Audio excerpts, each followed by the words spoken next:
it some devil that crawls inside of you?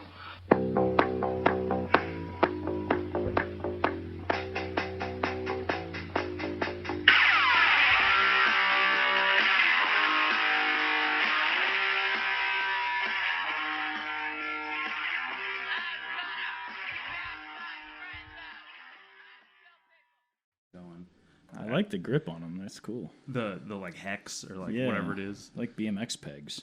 Exactly. Or like a barbell. Yeah. Yeah. I need to order a new pair. I gave my That's brutal. my 150-pound pair to the guy who did that painting, Jimmy Zhao.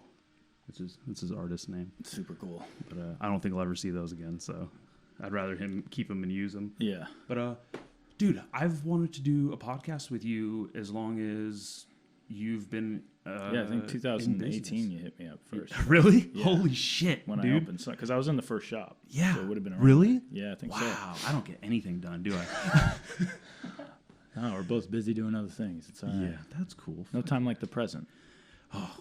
And the present's not much fun now. So at least I had this to look forward to. Dude, yeah, fuck yeah, welcome. Yeah, thanks for having me. And you know what's funny is like we obviously see each other around town, kind of bump into each other, but I don't feel like I've ever had even like a casual conversation with you. No. I don't think so. Not aside from DMing. Yeah. And you're not getting anything out of people No. DM wise. No. Damn, 2018. Yeah, Lompoc's the longest I've stayed put in my adult life.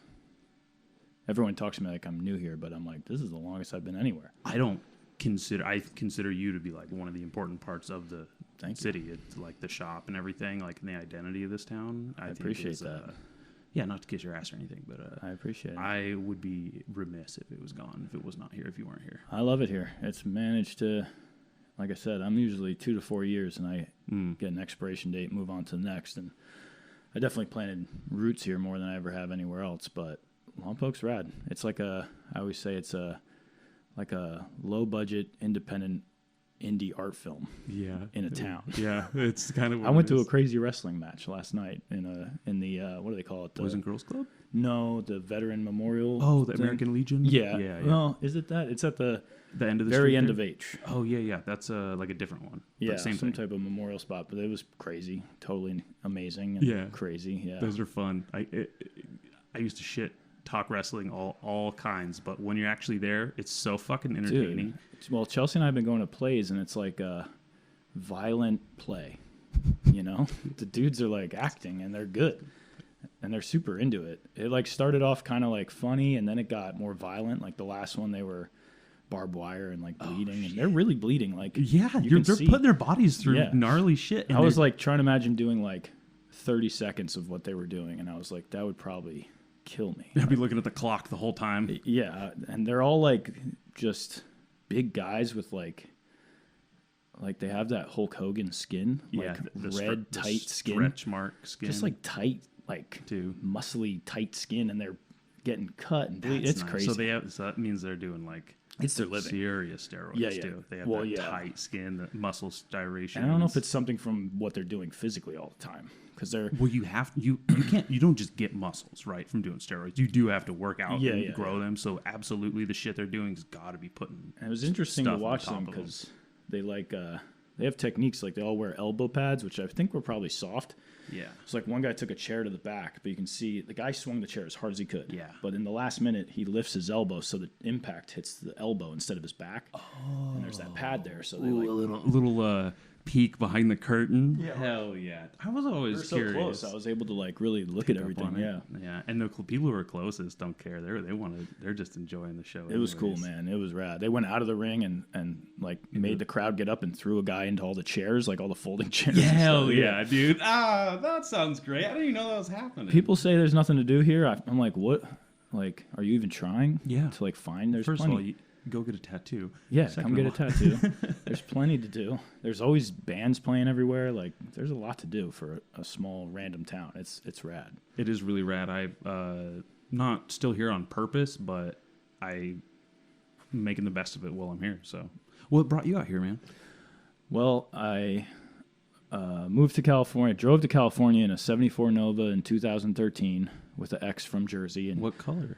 The car, not brown, not the X. not the brown, like a penny. Actually, it was like a copper. Okay, nice. And it's funny because I got it painted right before we left. I did like all this work to it and fixed it all up before we left, and I was so paranoid about like you could still smell fresh paint, and I'm driving across the country. So it got some rock chips on a brand new paint job, but it wasn't a very expensive paint job. Hello, dude. He's never that friendly. That's so cutie. funny. So went to Huntington Beach because my best friend from Jersey was living there, and it was like someone I knew. Hopped around shops there, worked in Costa Mesa, worked in Fullerton, worked in Orange. Those are pretty places too. Yep. Kind of vanilla, but pretty. I like them. Yep. It was cool. I was only there for a year, but so much happened. Park was out there back in the day. Oh, yeah, yeah.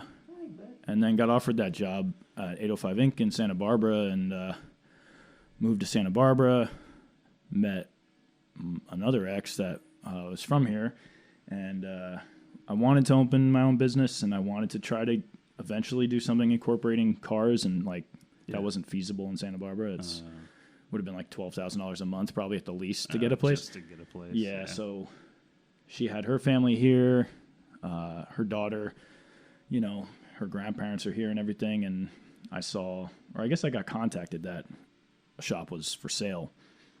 Yeah.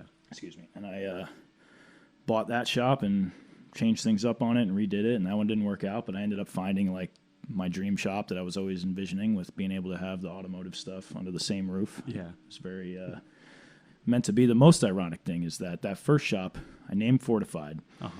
And that building I didn't ever made the fucking connection. that building was having a hard time, like falling apart, and the roof's falling apart, and it's a rough building. It's not fortified at all. And then the building I have now is cinder block with rebar running through, and it's legitimately a bunker. And it's like I named the shop before I was even there because it's way more fitting. Put it out into the universe. Yeah, exactly. Hell yeah. You're so cute. Dude, he's never done that. I think I usually kick the cats out when I'm doing a fucking pod, but he has never leapt up on someone's lap like that. He's not that friendly to me at all. I'll take it. Animals know if you're chilling. Yeah, they do. And I think, this is pretty, casual. You relax, lock in. Yeah. So what happened with that first shop anyways? So I didn't, It was the old Lost Kings building? Mm-hmm. Okay. By the Shamrock. Now. Yeah. And I took that on out of, first off, at that time, there was kind of like a mentality with young tattooers. I had been tattooing 10 years back then. But there was still this mentality of too many young tattooers were opening up new shops. And there was kind of a sense of responsibility to keep existing shops alive. I had no real understanding of what that shop was like. He offered it to me for a great deal. So I bought it, changed it up, but it wasn't exactly what I had envisioned. I didn't like the layout. I felt like whoever designed it had never been in a tattoo shop before. It didn't make any sense to me, the way things were designed. And I loved East Coast shotgun style shops, which is just a long shop where you're all next to each other. That shop was a ton of space, but then the tattoo area was confined and small. Small. It was which behind was, the counter. Yeah, it was all this dead space all the time. It wasn't right. being used. Yeah. It was never you had that many people in the lobby that you needed a dance floor of empty lobby. It just was so silly. Yeah. So fixed that place up best I could. Pandemic started. It was 2 weeks into the pandemic, and I spent always every story. Man, everybody had a weird, weeks, terrible thing happen. They broke a limb or something. Everybody had other shit go down, and it was 2 weeks into the pandemic. I spent those 2 weeks dialing the shop. Yeah. I met my best buddy Tony, who's my electrician. Great guy, love him. He came and did a bunch of electrical. Yeah. Yep. And I'm an electrician too, so yes. Why I know Tony. Hard-working fellas you are. So maybe him. He did all this work for me, and it had those wood blinds in each window, and I sat there and wood polished every blind and just spent the time dialing the shop.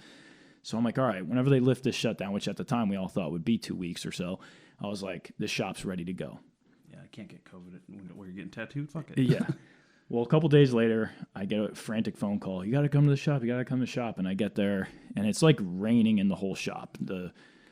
I guess I had my alarm notify me that there was stuff happening, and I went. And I was having problems with leaks the whole time I was there. I built like this thing in the attic to catch water because basically that roof is a flat roof. It's a facade roof built over a corrugated tin roof. The tin roof is still under there. That's right. Yes. I remember from when it was a car dealership, it was a corrugated tin. Okay. So they built the next roof on top. That roof is turning into a bucket and it's like sinking, sagging. Yeah, so it would fill with water. I'd go up there and like push the water out and clear the little drains and stuff. Anyways, the owner hired these guys, I won't say who, to come up there and build like a PVC pipe gutter system in the attic. Cool. Write down who it is so I know. and the listeners can fuck off. And they built this PVC pipe drainage system, and then it was all like level too. Like they weren't like they didn't know about gravity. Oh, well, like the pipes were level. So the water's gonna sit. Yeah. So there was a rainstorm the night after they installed these drainage systems, and they all collapsed through my ceiling in all different parts of the shop, and then created like. Then they have gravity, so they're on it. Yeah, so now they're angled, so they were just like pouring into the shop and like. Oh, so you got your own little downspout. Right yeah, and the whole ceiling like became big, like downward bubbles. Like it was gonna. Yeah. Big and a lot of artwork got wrecked, and I had like. I didn't even think about that. Yeah, I still have artwork on the walls of the shop now that has water damage from that incident. I'm gonna take a closer look. Yeah, some really stuff that was like.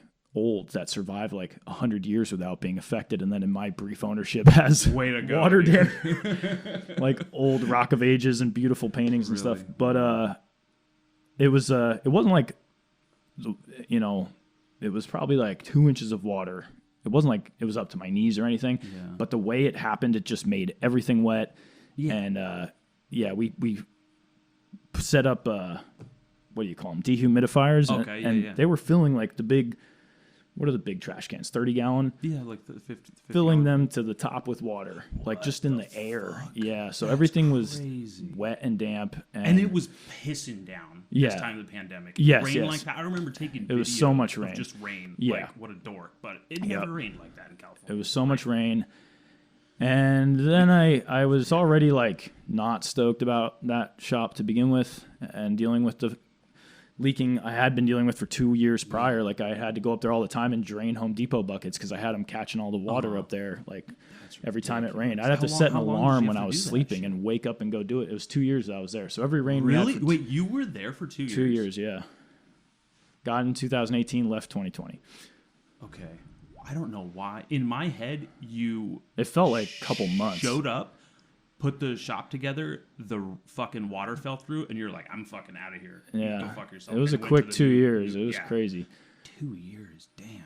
But yeah, I wasn't happy with how the landlord wanted to deal with the situation. He wanted the same guys who created the problem to remedy it, which I felt like the problem they did was what their job is. They're roofers. So I was like, if they can't get that right, I didn't trust them. I don't want them fixing it, too. They already, Yeah, and I had I forget what they were called, but some company come in that observed what they thought everywhere would get mold and stuff. There was just, and there was already mold all over on the ceiling from where it had been leaking.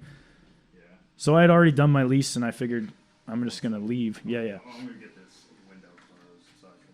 Oh, yeah. It's not usual that they're detailing the car for 3 hours. Oh, that's what's happening out there.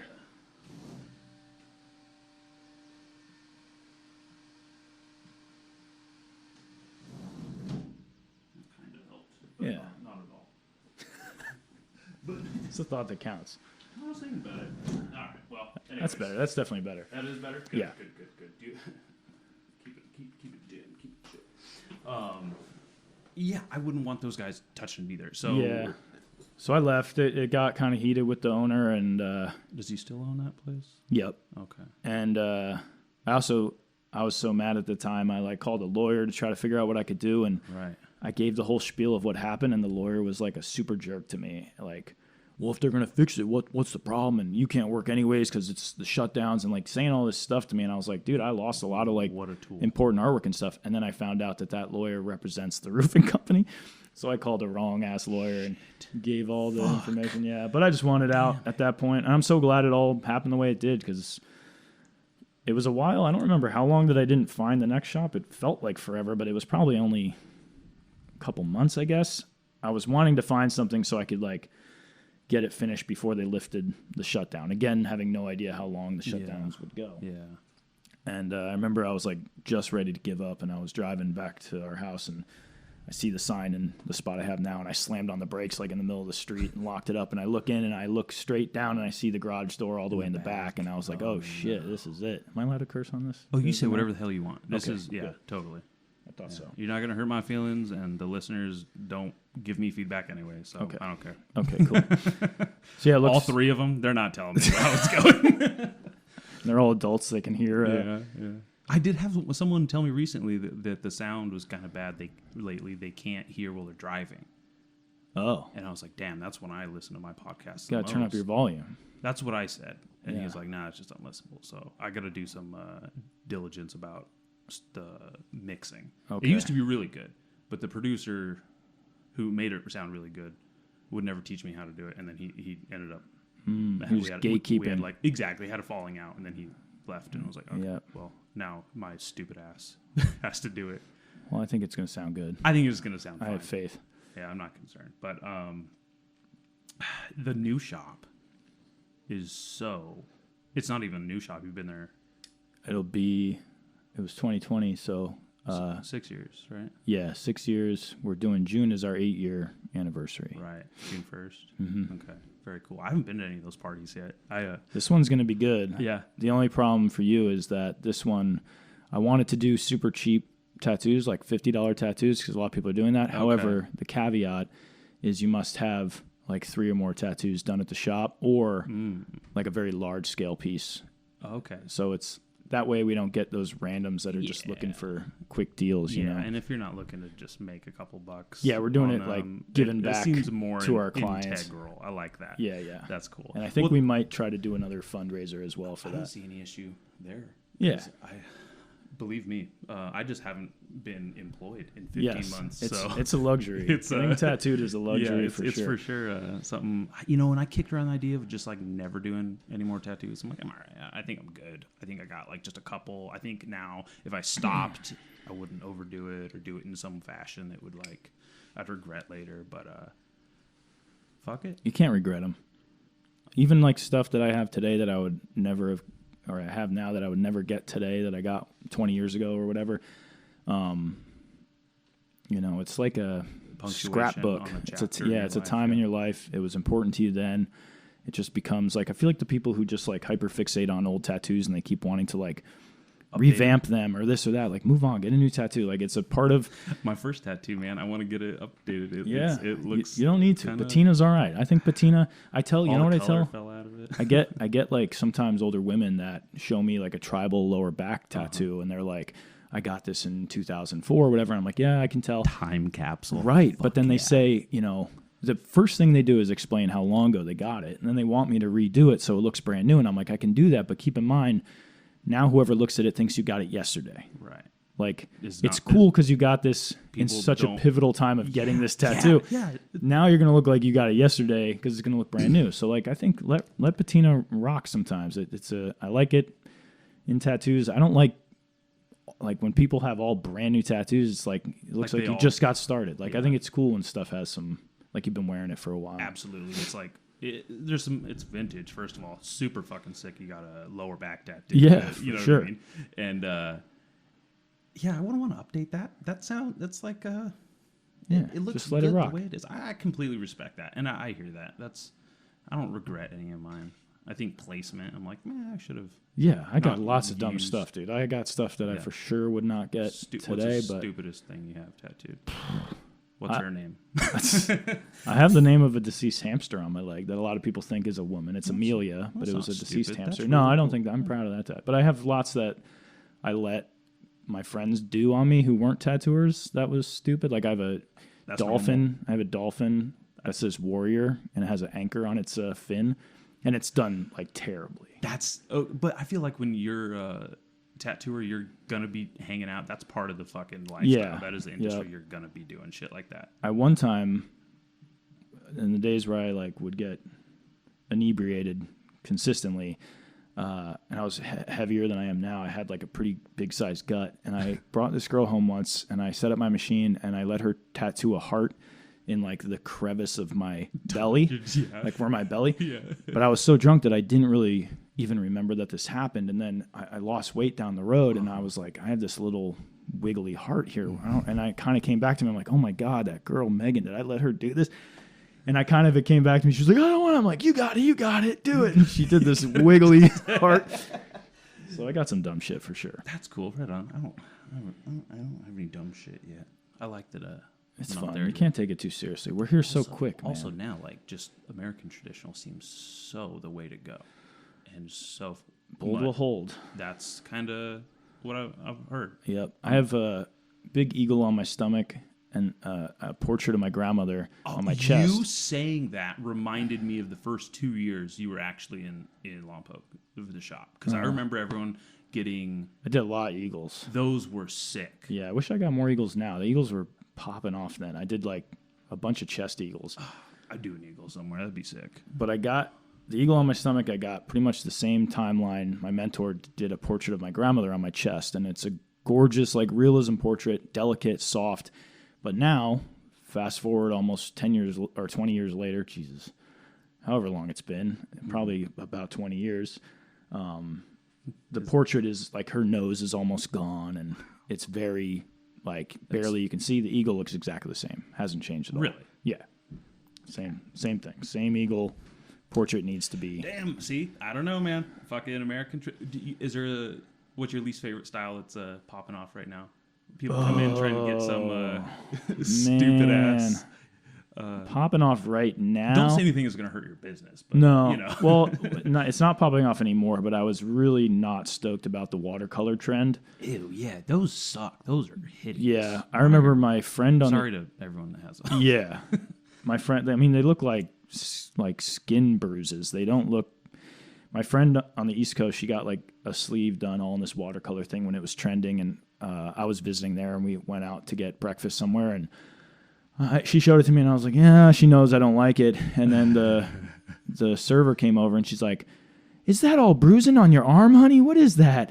And I'm like, welcome to the rest of your life. Because she just got it. Oh, my God, dude. It's like purple and green. It just looked like she fell off a motorcycle or something. Vindicated it. Yeah. It was a mermaid, but it was just all splashy and all, Was a mermaid. Yeah, I think any tattoo that you have to like, whoa. Clumsy cat. He's been on that chair 1,000 times. All of a sudden. Any tattoo that you have to like invade someone's personal space to be able to distinguish what's happening, I tend to not love. Like the micro tattoos, it's cool, but like if you have to get up on it, I don't like people in my space. I don't like when people grab my arm to look at my tattoos and stuff. So I like being able to see stuff from afar, and you don't need to like, what is that on you, and invade their space. It gives some weirdos like an excuse to get too close. Kind of, yeah, and especially like if girls deal with it crazy. Yeah, I've seen dudes grab their arm, look at their arm. That's exactly what I'm saying. It's crazy. That's exactly what they rub it. They rub it like they're gonna touch the tattoo. It's weird. Weird. That is fucking. And weird. I tell people too when they want a bunch of writing, like you want people think about the accumulation of time you're gonna spend people reading you. You have a paragraph written on you. How many times are you gonna read that paragraph to someone or let them read it? That's like gonna be hours of your life. That's my only rule for tattoos right now. For the rest of my life is no script, no letters, no number. Yeah, if you want a word, chill. Nothing, but like getting the whole like that Bible verse down your whole arm, I get it. If you want that, it's cool. But just think about people reading you. It's gonna take time out of your life. I hate when people try to read my tattoos for sure. I don't. Yeah, no way. It's not. I have Ramones lyric, "Boys Don't Cry," and I think that's it right there. Yeah. And I'm like, that's enough. People trying to read it, stupid, annoying. Do people come up to you and like, oh hey, look, I got a tattoo, and trying to like start a conversation with you about tattoos? Constantly. And you're just every waking, like, every moment that I'm actually you just live and breathe it, man. Yeah, I felt bad just yesterday. I was at Goodwill and there was a pretty cool rocking chair. Yeah, it was $20, and I'm like, our spot has a little back porch, and I'm like looking at this rocking chair, and I'm really in like the debate right now. I'm a cheap ass dude, and I'm like, $20, beautiful rocking chair. It was probably like $300 new. It was nice, but I'm like. Is it still there? I'm gonna go get it. Might still be there. It only didn't have armrests, which I felt like a rocking chair needs the arms. I'm getting into welding. I think I'm gonna build one. Yeah, that'd be tight too. But I'm looking at this rocking chair, and I'm like, man, do I need it? And this old man, super sweet, came up to me and starts asking me about, he doesn't have any tattoos, but he wants to get his granddaughter's name or whatever. And I'm like, cool, I'm talking to him. I'm never going to like potentially anybody is a client, so I'm trying to talk to him. But then he asks, like, what would something like that be? And I'm like, well, probably our shop minimum is $100. And he starts like scoffing and freaking out about the shop minimum being $100. And I kind of went off and listed like everything that we have to dispose of at the end of a tattoo and, you know, why it is the way it is. And that's just makes it worth it to do the entire setup. You know, everything's single use. So I'm this guy right now. Tell me why is $100? Why, and I'm scoffing at it. Go through. Give me a couple things because I'm curious myself because I think there's people listening that need to fucking know. Yeah, we're a full disposable shop, which I mean it does suck. I wish that we had a room for sterilization because I do like steel tubes, but we're full disposable. So tube goes in the trash, needle goes in Sharp's container. Everything needs barrier film, clip cord sleeve, A&D ointment, your caps, all of that. The bed sheet if they're laying down on the table. So it's a very earth-friendly shop. Well, I try. So I get stuff. I spend so much money to get like my razors and my sheets come from England from this company called Good Judy that makes biodegradable. So cool. The razors are supposed to, you know, if they end up in a landfill, they biodegrade and it's supposed to be good for the earth. What the fuck? They're terrible. Oh, okay. They work. It sounds like they're going to be terrible, actually. Yeah. And then the bed sheets do the same thing, but they smell kind of like gross. I don't know why. Well, glad I can't smell it. Because it's like biodegradable. Yeah. But I try. I know that we're, you know, we go through so many paper towels and stuff. So like in the places I can implement getting, you know, things that are better for the environment, I definitely try to, which is more expensive too. If you want to buy the stuff that is biodegradable, you're spending more money. So it's just expensive. And honestly, like to set everything up and to do everything, it's time consuming too. Like shops used to be 80 and a lot of shops raised to 100. That makes sense. I mean, just with inflation and stuff, it sounds like it's unfortunate, but that's where it's going to fucking be. Yeah. And people think like when I say, they're like, how much are you hourly? I'm $200 an hour.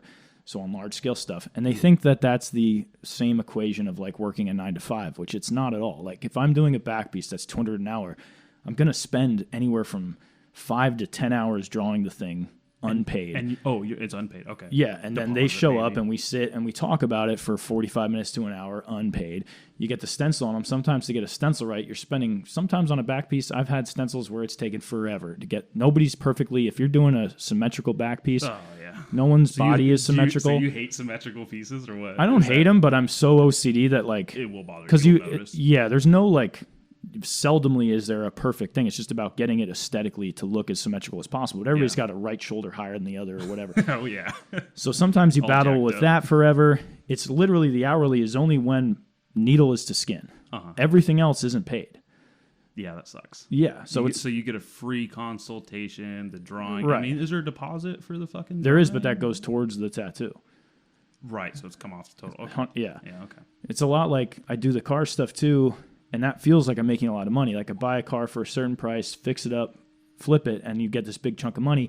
But Chelsea brought it to my attention recently. She's like, yeah, but like you love what you do, so you don't really think about if you took that profit and like divided it into the hours I've spent fixing it up, like it ends up being a very small amount. And it's it's what we trade for love. Yeah, you know, for sure. When you're passionate about it, like the hours just kind of roll away. They do. They definitely do. How'd you get into these cars, man? I mean, before tattooing. Oh, really? Yeah. Okay, so you drove a 73 Nova over here? 74. That's what I said. And same body style. You're right. Yeah. It's not a Barracuda. Just chill. Yeah. My first memory ever is like my grandfather's Corvettes, which one of them, hopefully, fingers crossed, I'm set to inherit. My uncle has his 72, and I hope someday I get it in my possession. I was told by my grandmother when I turned 16 it would happen, so I'm still waiting. I'm 41. Is that the one you have the portrait of? Yes. Okay. Yes. And you're 41? Yeah, 41. You look Thanks. Trying to, you know, I really do a lot of skincare. Yeah, sure. Just kidding. Yeah. But is that a tattoo joke, pal? I don't even put sunblock on. I'm such an asshole. When I think I was like 14 or 15, whatever I was, a freshman in high school, my parents said, you know, you're doing bad in school. Yeah. So your sister doesn't need to work because she's getting A's. You're doing terrible, so you need to work. So I worked at my uncle's mechanic shop as the gas attendant, but also helped them out when I could. And we were like a pretty in Jersey, you have gas stands. Out here, you don't. So we're pretty old school. Like they have them in Oregon too. Yeah.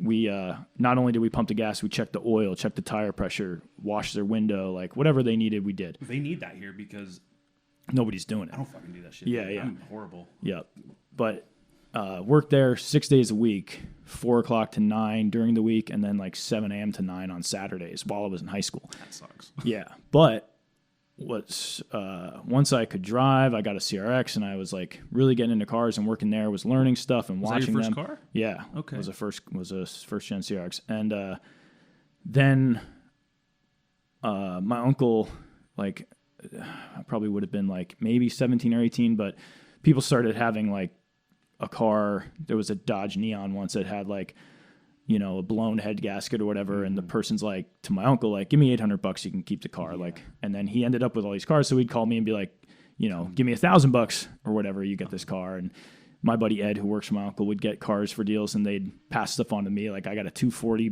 way back in the day, which now that car would be worth so much money, but I got it for like $200, I think, 240, and sold it for $3,000.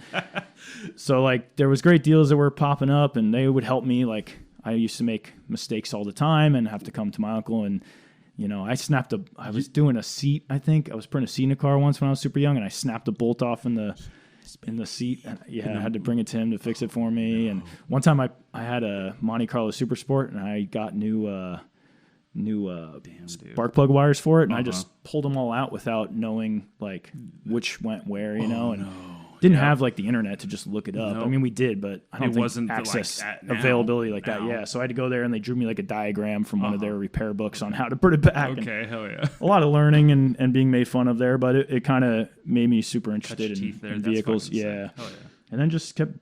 I've owned over 100 cars at this point. That's wild, dude. I've had 3 cars. Yeah, I've had a lot. I need a 4th one because my 4Runner has great car though. Engine knock. Oh no. Yeah. That's how many miles are on it? Just broke 200. That's surprising for a 4Runner. I know. They should do like 500. I know. I'm not stoked about it. Should have kept up with maintenance. Again, I was unemployed the last 15 months, so I was like, I'm going to pay rent, not worry about an oil change right now. My girlfriend, she's, you know, has a full-time job, car we take to, you know, out of town, jiu-jitsu or anywhere we need to go. So we're going to get her oil change. We're going to take care of her car first. So I just wasn't and it was something I could do myself. And I was like, I'll get around to it. And I'm not a car guy, so it's not fucking on the forefront of my mind. I'm not doing it. And I think that I will say now more than ever, like if you ever wanted to learn anything with YouTube, it's amazing. It is. I wish there was awesome. YouTube when I was a kid. Whole alternator, radiator, and starter, and I was like, somebody somewhere has done whatever you are about to do, even on an obscure car. There's 1 or 2 videos of somebody doing it. Those obscure chat rooms where you're looking at the comments. Yeah, that's exactly what I'm going through. It's There's some of the videos. Lifesavers, man. I've watched plenty of videos where you're watching it and they do something and you're like, oh, weird. Like I wouldn't have done that. And then a little while later, they're like, yeah, so don't do that thing I did. That was wrong. You know, you gotta listen. You can't just start doing it. You can't follow along. You gotta fucking. You gotta watch the whole video. Flesh the video out because they'll fuck your ass up. They're like, no, don't do this because it'll that. But that's the process. That's part of the process. Is, it's people like you're watching people learning how to do it while you're trying to learn how to do it. Yeah, that's fucked. That's funny. But having that and having those group like I'm in all those Facebook groups for the cars I own always, and there's like a bunch of idiots, but there's also like dudes that have had that vehicle like their whole lives and they know everything, and you can eventually you're in those groups long enough, you know who knows what they're talking about and who doesn't, and you can ask a question and get like really good advice. I've had amazing help through those Facebook groups. And I mean, is it just like an easy car too? Like, because the Honda, they have a reputation for reliability that you can just kind of but still, like I did a little while ago on my first gen, I did the timing belt and water pump and all the other stuff that follows with that. And there's not like a ton of information. It's not the D series comes later. That motor is kind of unique, and guys in that group like answered really silly questions for me that now I'm like, oh, that seems obvious. But at the time when I was doing it, I didn't know. And they, That's how any interest, hobby, trade goes. You're having these like harebrained ass questions that are real, intuitive later on. You realize like, oh, fucking, of course, like now I know that. That's how you know you learned something though, because those first questions you have become glaringly obvious. Yeah, and it's cool when you have somebody who's like just going to answer your questions and not make fun of you for being an idiot. Makes it way easier. It's so nice, man. I literally was in a Forerunner group and I asked people what I should do with it, and they're like, "Oh, you're clearly not serious about it, so you should probably just sell it, get rid of it." And I'm like, fuck you guys. Oh, yeah. You guys are douchebags. I'm out of here. And so I never did anything like spectacular with it. To be honest, like I used to have a lot of Novas. I love Novas, and this is no shade to anyone owning a Nova because I've met a lot of guys who are cool, but for some reason the Facebook group for Novas, man, like if you old douchebag. Yeah, just if you post like a photo of your Nova and there's like a woman's leg in the background, like 100 yards away, there's going to be like 20, like, look at, I'd like to see what's attached to that leg, you know, just like, yeah, you're like, something about, yeah, you know what irks me, man, is like, you always see these nice cars, classic cars, muscle cars, and then it's an old motherfucking piece of shit in it. It's an old guy. It breaks my heart every time. Well, I'm like, damn. What's interesting, you probably had a shitty car then. Why is it always, I don't know. I know it's, that's probably what entry level plateau problem, right? That's probably what 16-year-olds think about me and my CRXs. They probably think like, "Oh, I deserve that car." Edgar would love that shit. I bet, dude. I had one time. I had my garage door open, and I had some Civics too at the time, and this group of these kids pull up, and they just looked like annoyed at me. I haven't said anything yet, but I have 4 like beautiful black Hondas out front at the time, and they were like, "How much for any of them?" And I'm like, "Sorry guys, they're not for sale." How much? We want to buy them. I'm like, they're not for sale. And they didn't want that answer. They were pissed about it. But to get back to the old guys in those cars, I always tell people, like, what makes a car value is nostalgia. Really, truly. Like, so what's happening now with like Hondas and stuff that, you know, my age bracket drove in high school, they're going up in value. And all these guys are like, I remember when I bought one for $500 20 years ago. It's like, yeah. If you have a time machine, you can go do that now, too. Guys said the same shit about Novas. Like, these used to be grocery gutters. You get them for $1,500. It's like, yeah, for sure. But nostalgia dictates value. And all those old guys got their perfect Nova, and none of them want to sell them. And they're just sitting on them. And they all think that they're worth $100,000. And that's all. Cool, but... Well, so basically what happened now is like a lot of those. There's some old muscle cars that are holding their value, but a lot of them are dropping because they made them so obtainable that. Yeah. A lot of the younger kids are trying to get after Hondas now, which are also going up. So it's just a cycle forever. Cult classic cars, they're nostalgia age bracket. Once they have money to spend, they're going to raise the value because they're all going to try to be snagging them, you know? Yeah. It's just funny. Maybe it's just like the way media portrays it or sells things to you. And it's like, damn, I want to be a hot young guy in the fucking nice old classic muscle car. And it's never that. It's never that occasion, right? It's neither. And... it's just funny. It's always funny. Yeah, it's always like in the movies. Sick car. You think there's gonna be like, you know, a hot chick in there or something, and it's just some old dude. It's grandpa, dude. It's like that might be his last drive. Yeah, for real. I mean, I'll be one of them with my CRX eventually for sure. And I know this is like coming from a fucking ignorant place of like youth or whatever, but just something that. Yeah, I mean, it's what's crazy too is like I think. Real genuine car enthusiasts, like car guys, it's a people, at least for me, I guess I shouldn't speak on everyone's behalf, but a lot of car enthusiasts, it's a real self-absorbed thing. Like we're stoked on it. We don't care. People think like, oh, you get a cool car, so like people see you driving it. I do think that. I am curious. Yeah, like, no, I don't like I had my Nova was red, and I hated it because it got so much attention. It was like driving in a parade. I had to wave at people. I was like, this is too flashy. That'll do it. Yeah, I like when other car enthusiasts who are stoked on that vehicle like know stuff and they recognize it, but I'm not out there trying to get randoms to look at me. Yeah, you're just selfishly like trying to please your 16-year-old self. You know? It is weird. Yeah, it is weird, man. I rode in a Cybertruck like right when they came out. Gross. But the attention you fucking get is ridiculous. Yeah. People are just like waving. It's like, oh, I have a bizarre amount of knowledge about how awful those cars are. If you're ever curious, because the person who drove that Cybertruck got rid of it and went back to a regular Tesla. Yeah, well, they had the scariest thing that transpired with those was the I guess I can't call it a gas pedal, whatever it would be called, the accelerator, was designed as like a tapering upward facing rectangle that had a chrome sleeve on top. Okay. And that sounds like it's going to slip. The chrome sleeve would slip off and then lock itself under the dash on full acceleration. You can't pull it back down. Yeah. So people were pushing it down and it'd get locked. So the dealership fix for this, people brought it in on a recall, and they pop a rivet in the base. I was going to say, you just riveted it. They did, and almost everyone that I saw, the rivet wasn't centered. It drove me crazy. That's annoying. They're all almost crooked.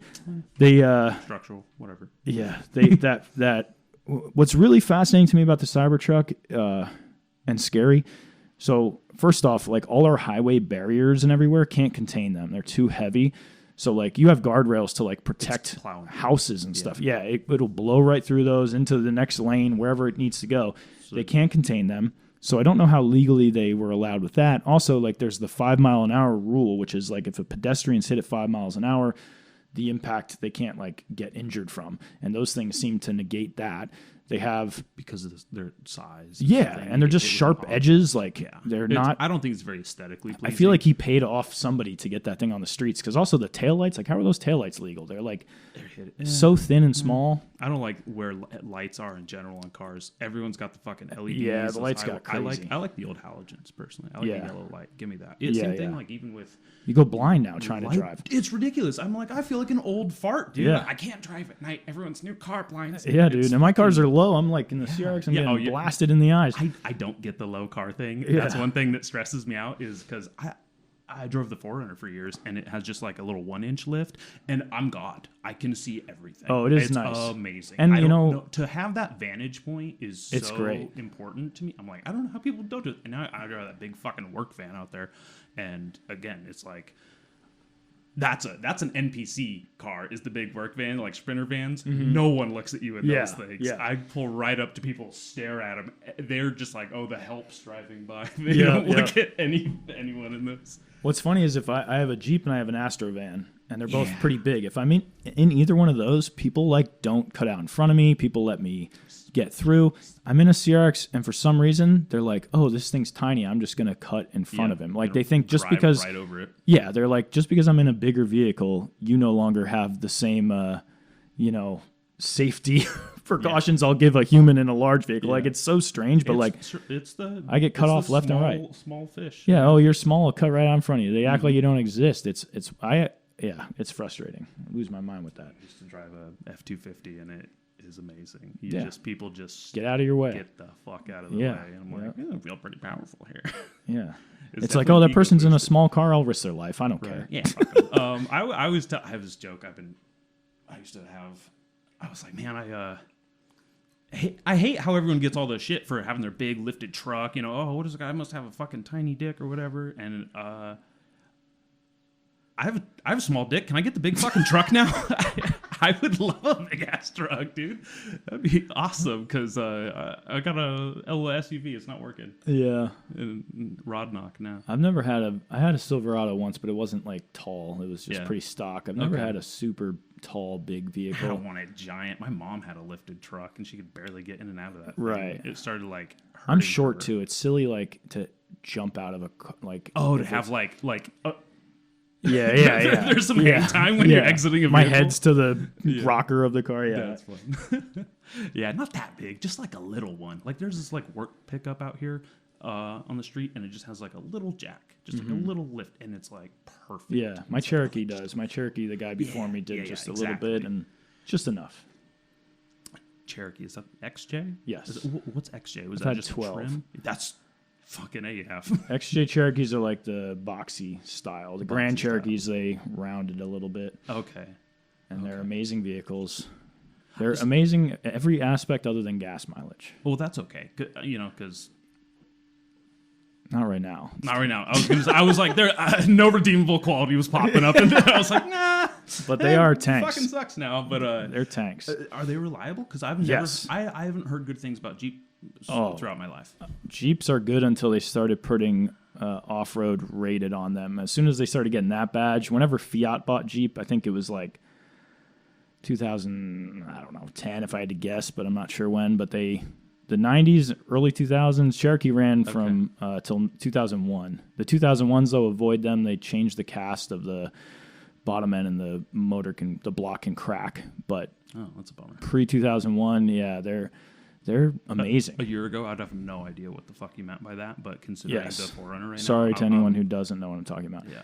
But on the East Coast, we always had like our nice summer car, and then we'd have a winter beater. So I always had a Cherokee, dirt cheap one that the floors were rusted out. I put a stop sign down for the floor. Thought about that. And yeah, they all rusted. Cool. I moved to California because their cars aren't rusty here. That was the primary reason. I mean, yeah, my first car I got from Illinois, and the whole frame's rusted out. They do brine on the roads now. It's like a shampoo that's like all salt. So it just eats sticks. away at that shit. Exactly. Yeah. So you can find cars on the East Coast where the interior is perfect. The top of the car isn't all faded like here. You know, here you get dried interior and you get clear coat fail.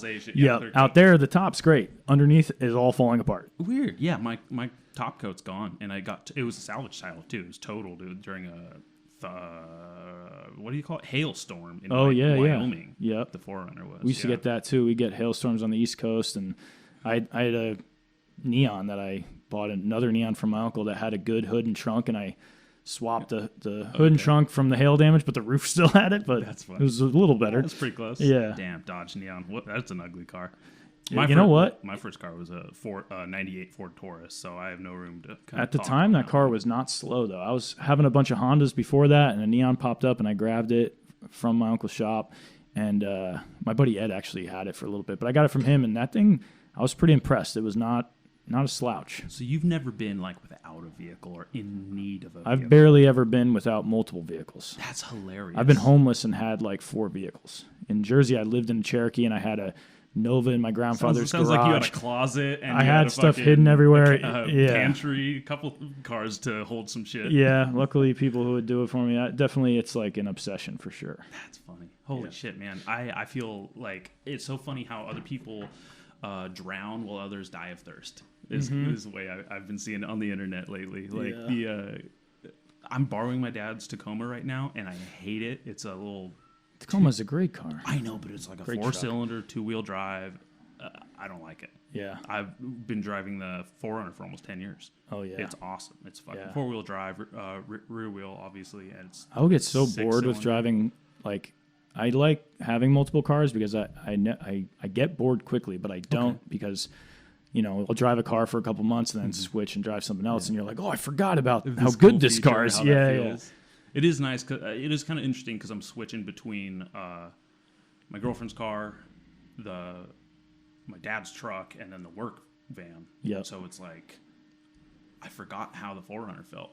I forgot what I like, what I need. You know what I mean? Like what's like satisfying to drive. I don't know.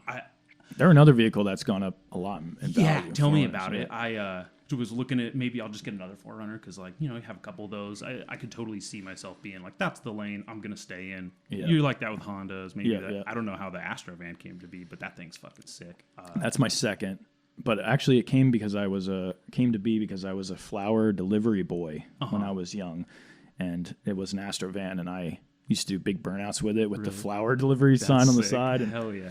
And I had a lot of fun, and that van was super neglected, and I started fixing it up, and the owner of the flower company was like so touched and happy that I was fixing this thing up. That's cool. And then I was in a punk band, and I bought a black first gen Astro van, and that was our like. I tried to do my own painting company with it first, and that failed quickly, and then that was our band vehicle. How did you make a paint company fail? It was not that it was your fault.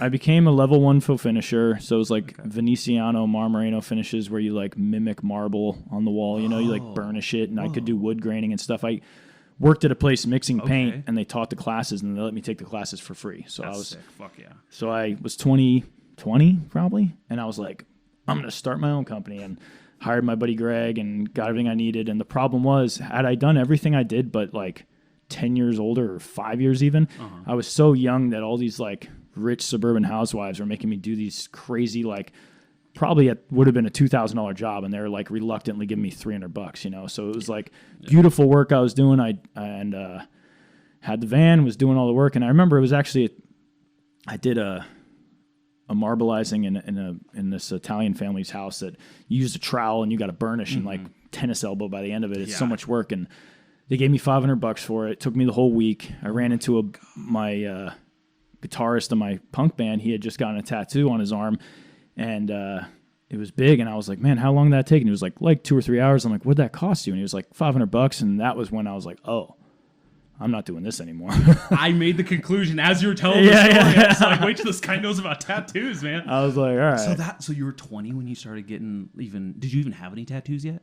No. So I did. I had a couple. I went to comic book and animation school before the interior painting thing, and a guy there was apprenticing, and he tattooed me, and I was stoked to have tattoos, but I didn't like the idea of like, I was so unhappy with art that I did a lot of the time, that the idea of like having it on someone, which still honestly to this day sucks. Like I'm going to Jersey next week and I have friends that have terrible tattoos for me from, 2009, 2010. And then it's like seeing that ex-girlfriend, she's a little hot now. You're like, why are you doing that now? What happened? What the fuck was going on back then? Seeing it is a bummer. And they love like, hey, everybody look, Jamison did this on me, in 2010. And it's some like really terrible shit. So I didn't like that element of it, but when I heard him say that, I was in such a financial situation that I was like, oh, maybe I will look into this more. And okay, so went on Craigslist. There was other avenues to that. It wasn't just like you were flipping the script. Like I'm gonna. Yeah, I had tattoos, and I did. He was apprenticing to become a tattooer, so he invited me to some art shows, and then I was working at the UPS store with like almost my whole band except for our bassist. We all somehow got a job at the same UPS store, and we used to do the craziest. That's the most punk band thing. We would like stand at the other end of the store and throw scissors as hard as we could at the wall and see who could get it to stick in the wall and do the most. We'd hide in the, you have like those little post office boxes. Yeah. We'd hide in there and wait for our people who knew us that would come in and check their box. We'd stick our arm out the box and freak them out. Like the most obnoxious shit. Yeah, I also had fun before the internet too, dude. yeah. But I did that, and then I was there, and with that, Brian doing it fresh in my mind and how much he was getting paid, because I think I was still doing the interior painting while working at UPS store. Yeah. But I found an apprenticeship on Craigslist, and it said Union City, New Jersey, which I wasn't familiar with Union City. I was familiar with Union, New Jersey, which is a totally different place. Okay. And I thought it was Union, which is pretty chill. So like, Union City, where that was, a place I was unfamiliar with, and it was a culture shock. It's like North Bergen or something. Yeah, I was the only white dude. It was all blacks and Puerto Ricans, and sounds awful. Just kidding. They were like to make me know that I was the only white dude there, and I got harassed a bit, and it was that's got to be fun. It was a wild shop to be at. I saw a lot of like the craziest things I've ever seen in my life, like there, and then ended up working in Jersey City from there. Another shop that was much better, and there wasn't as much. There was like probably got some. That first shop was owned by a guy in the Greek mafia, and he used to like. They have their own mafia? He'd punch me like with his fist closed. He had all these rings, and he'd do like almost like a slap, but with a fist, like across my face when I'd fuck up. Like it was a scary place, truly like terrifying. He gave you that's the palm strike essentially. Yeah, and he'd like do it, and then he'd laugh after it and like be like, "Come on, you're okay, you're okay." It was weird. It was a weird place. Just gaslight you. You're okay. Yeah, you're fine. Come on, you don't fucking know. Gnarly dude, gnarly place, but got my foot in the door. And piggybacked on my buddy who was in my band who had a really good apprenticeship. Rest in peace, Brian. He died, but his apprenticeship was legit. So he was telling me like what paper I got to buy and what inks to get and what machines I should get. Because at the Jersey City shop, they were all doing black and gray and making fun of traditional, and it was a totally different. No. Yeah, I was from that's a totally different vibe. Yeah, you go. To I was tattooing like Bloods and Crips and Latin Kings. It was a very different. Sounds like that old shop that used to be on Ocean. I feel like they were more. It was like that style. Yeah.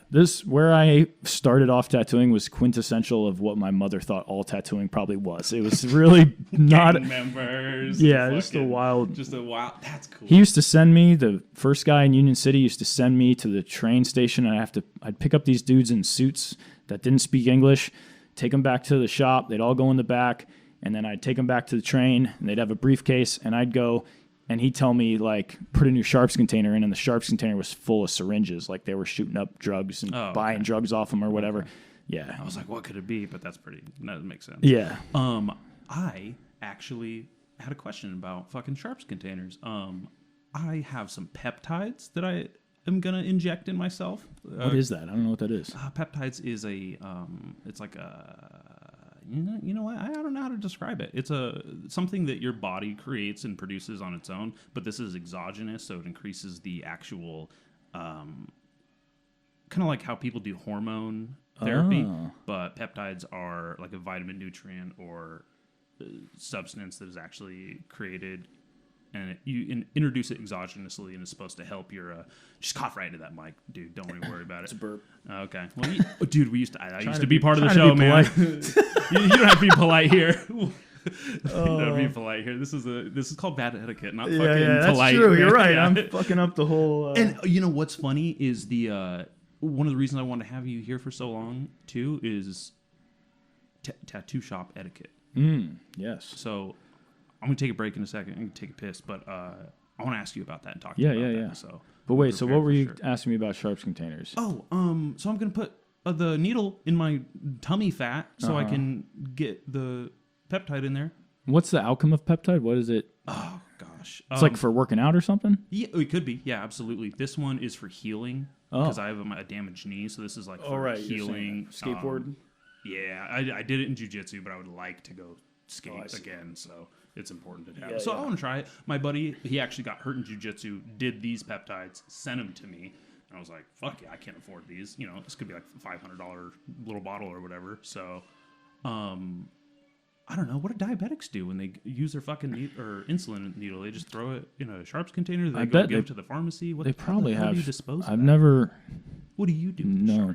So for us, they go into it, our sharps containers, and then we have a company called Mag, shout out Mag, who blew up. They approached me at a convention when they were just starting out and asked me to hang their banner up in my booth, and they'd give me a discount. That's nice. And he saw an opportunity, a very smart opportunity, where he like drives up and down the coast and stops at all the tattoo shops and collects all the containers, takes them to where they need to be disposed of, puts in new sharps containers for you. He's the nicest dude, and it's always cheap, so I always tip him because I feel like you appreciate the service. You know what's funny talking about this?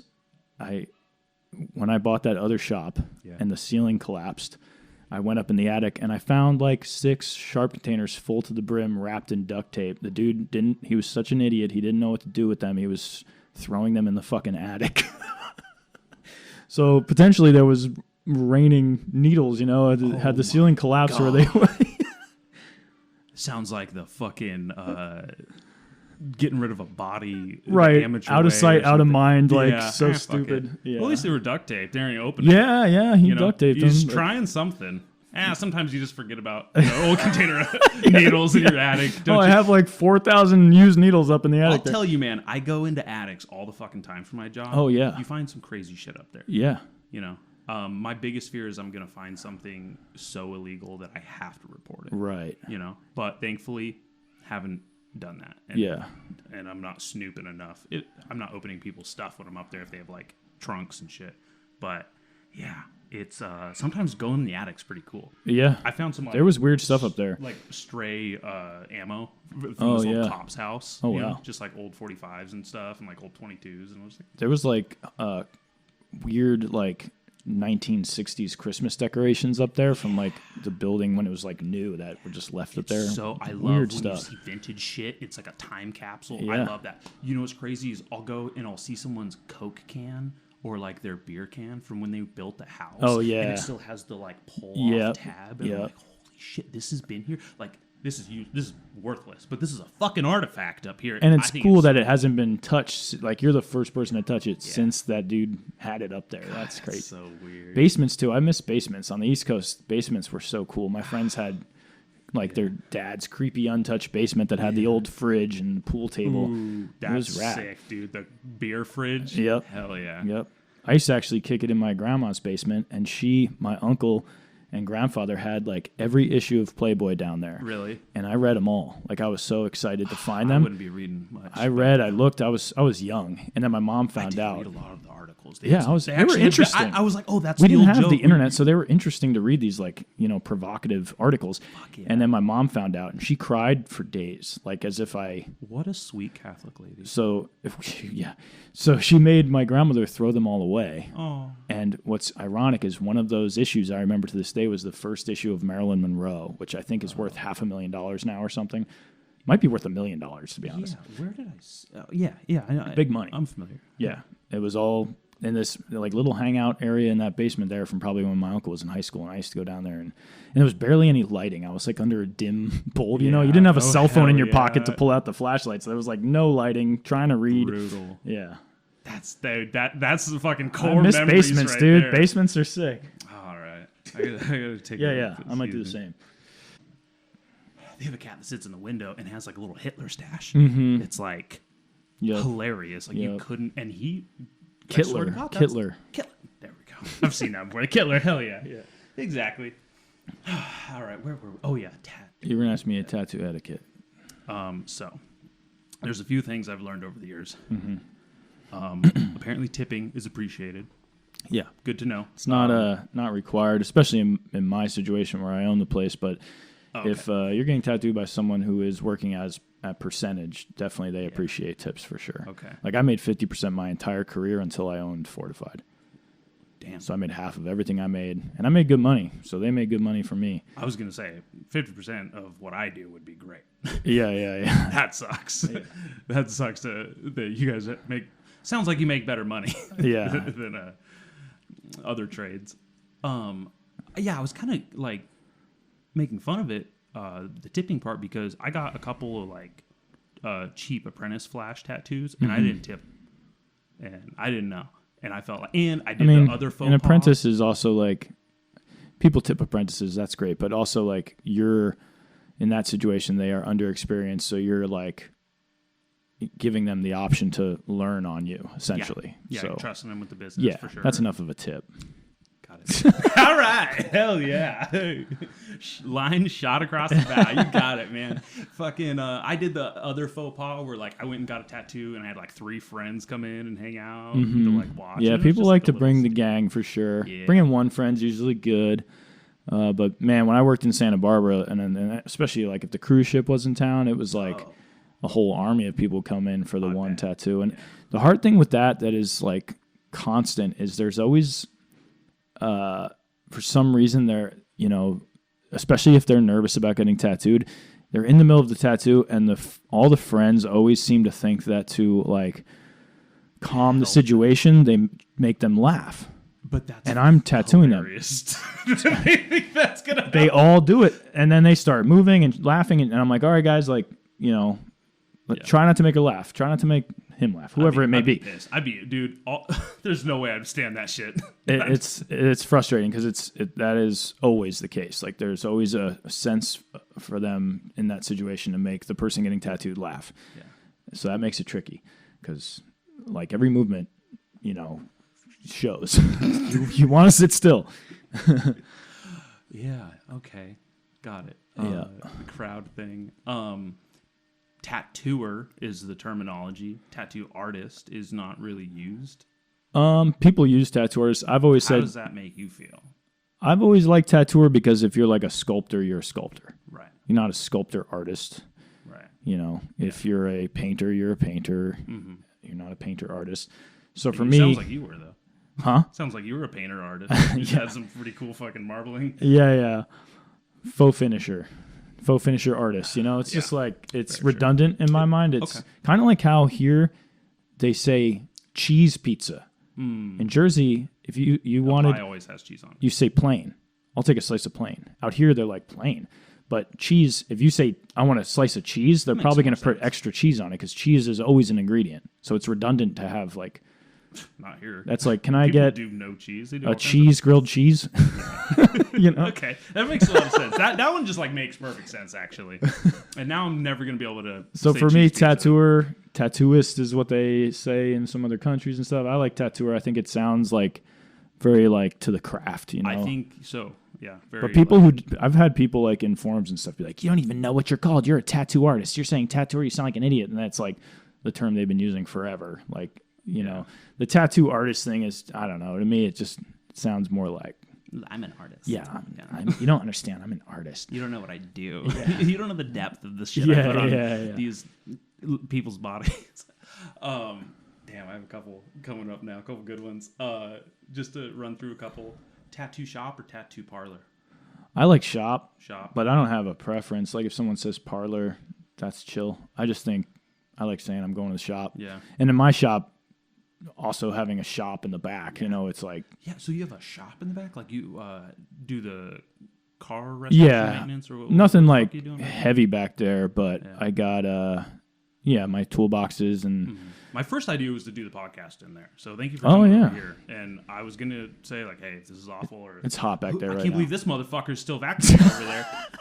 Dude, he's been detailing that car since like 10. I'm like, fuck, he's making more money. Yeah, I hope he's getting paid proper. God. But yeah, I have it set up pretty good back there. For a while, it was just like I had a home garage, so I just like displayed vehicles there, and it was like I had it set up to take photos for listings and stuff, and I did all the work at home. And now I move my toolboxes there. I feel more comfortable there, and not doing crazy things back there.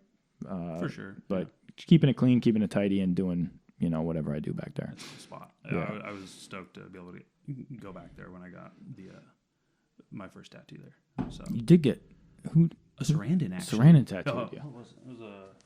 Oh yeah. That's right. Man, that was a minute ago. I remember that. That looks good. That was a long time ago. Yeah, no, I really like it. I forgot down. About that. Chase was there. Yep. That looks great. Over and everything, and had a cool conversation about it. And I really like that. Kind of was the bridge I needed to be like, I think like American traditional and the neo-traditional style is way cooler. I would definitely want to go kind of like more into that. But whatever. I've noticed that. In my time of tattooing, it's been 18 years, almost 20. But trends come and they come, but everyone keeps going back to American traditional. Like it stays relevant, it stays present. Like, I don't think you'll see, what do they call it, cyber sigilism in 20 years. I was wondering if you were going to bring that up. It's cool. I got no problem with it. I've done like my version of it. Definitely not very much like it, but it's cool. When I doodle it, I think it looks like that. It's cool. Yeah, I like it a lot better than the what were they calling it? What the heck was it? Polka. The like scratch. No. Polka. Stick and poke. No. Oh my god, I can't. Where it would be like a silhouette of a helicopter with like red splatter. Trash polka, they called it. What the fuck is that? It was weird. Trash polka. It was like always like a silhouette of a helicopter with like red splashes and like random words and like very like okay. It look almost like what do you call it? Art, like installation or like but what's like a white man? My brain is trash right now. Like a collage. It's like a collage. Yeah. Some weird I know. Yeah. That was in for a minute, and the watercolor stuff and the micro stuff. It always comes and goes, and traditional stays. What's the best body type to be doing a tattoo on? Oof.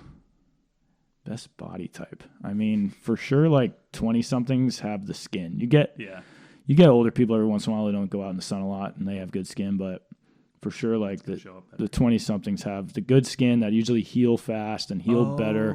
Okay. I take forever to heal now. I get tattooed, and I feel like I'm taking months to heal. Whereas like those, they'll come in a week, and it's like, it's healed.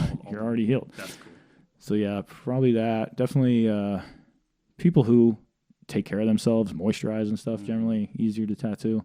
People who roast in the sun, like Harley dudes that just let their arms cook, like tattooing them, it's like bleeds everywhere and getting snagged in every fucking hole.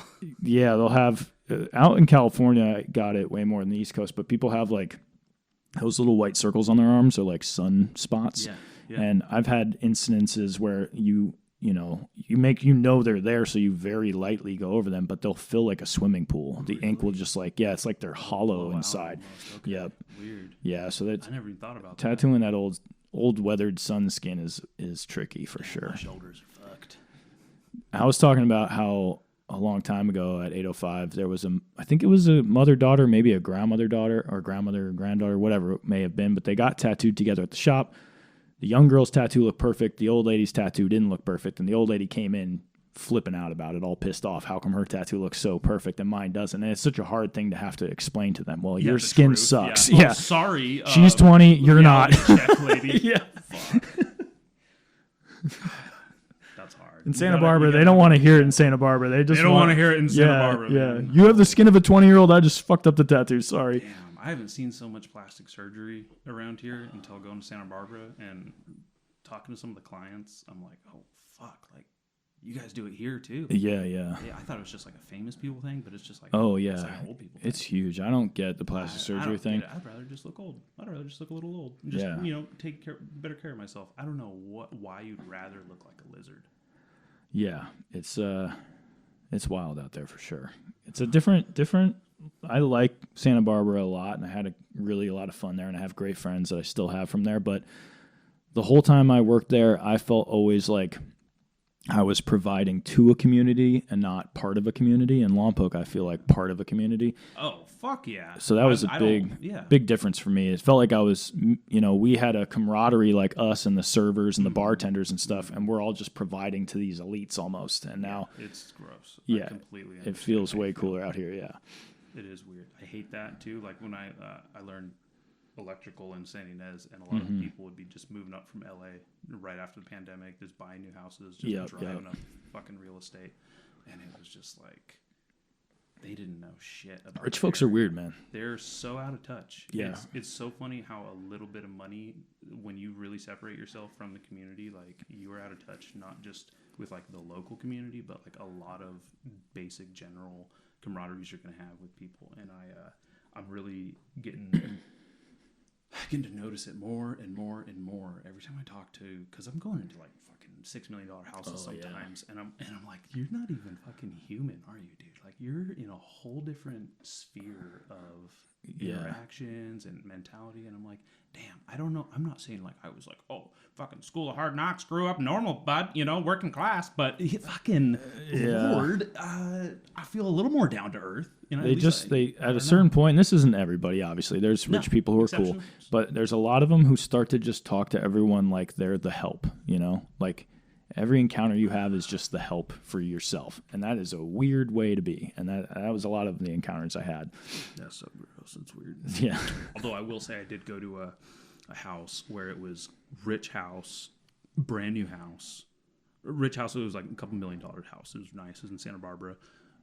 Lady had plastic surgery too, but they were awesome. They were super nice, super helpful. They were there with me the whole time, and they weren't like elitist feeling in any way, and like they showed me the respect that I would show someone. Yeah, and I have some really clients that come up from Santa Barbara that I know are very well off, and they're managed to hold on to their sanity, and stay normal. Yeah, I think it's probably impossible for the ones who are just born into it, but I think the ones that like it's a bubble then. Yeah, the guys who kind of work their way up.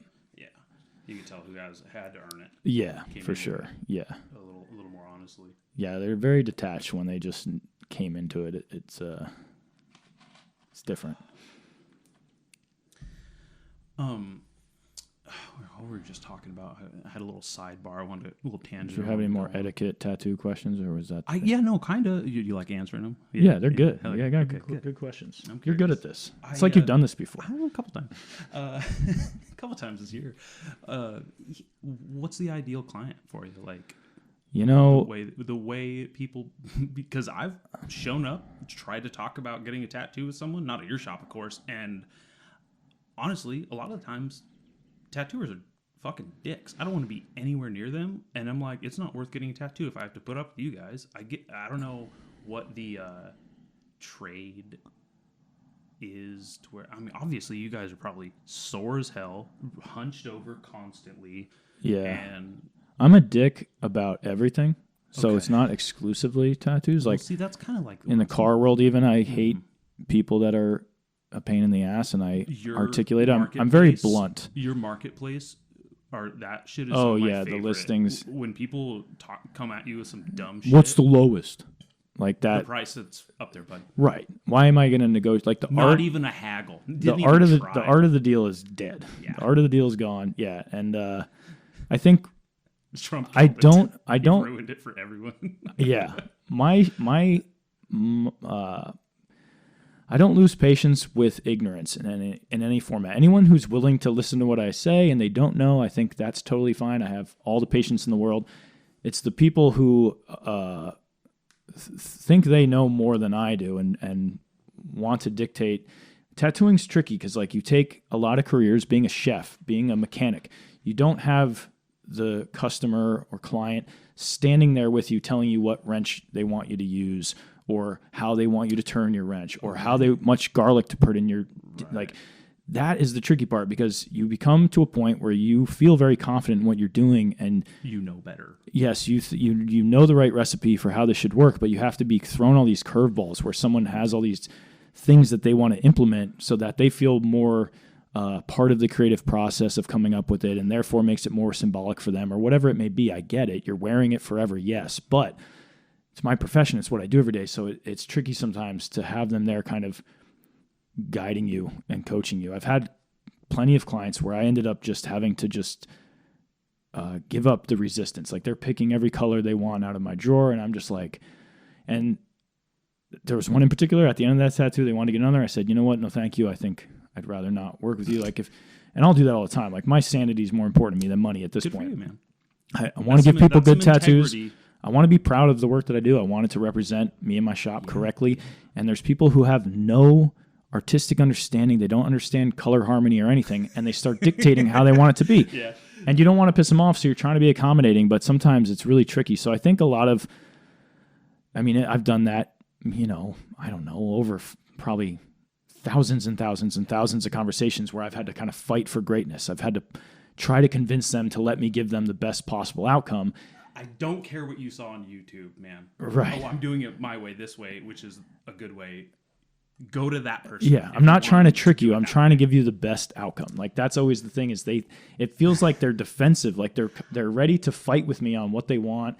I genuinely fucking relate to you in that, because I had this one client where every single step of the way he had to have his input and try and change things, and it's like, you're not even an electrician. You watched someone's YouTube video, and I'm going to tell you the same thing they did in my own words. Yep. And we're going to come to the same conclusion, and it's like, it's not like we're going to make it some crazy different outcome. You're going to have fucking power. It's going to be code correct, and it's going to happen.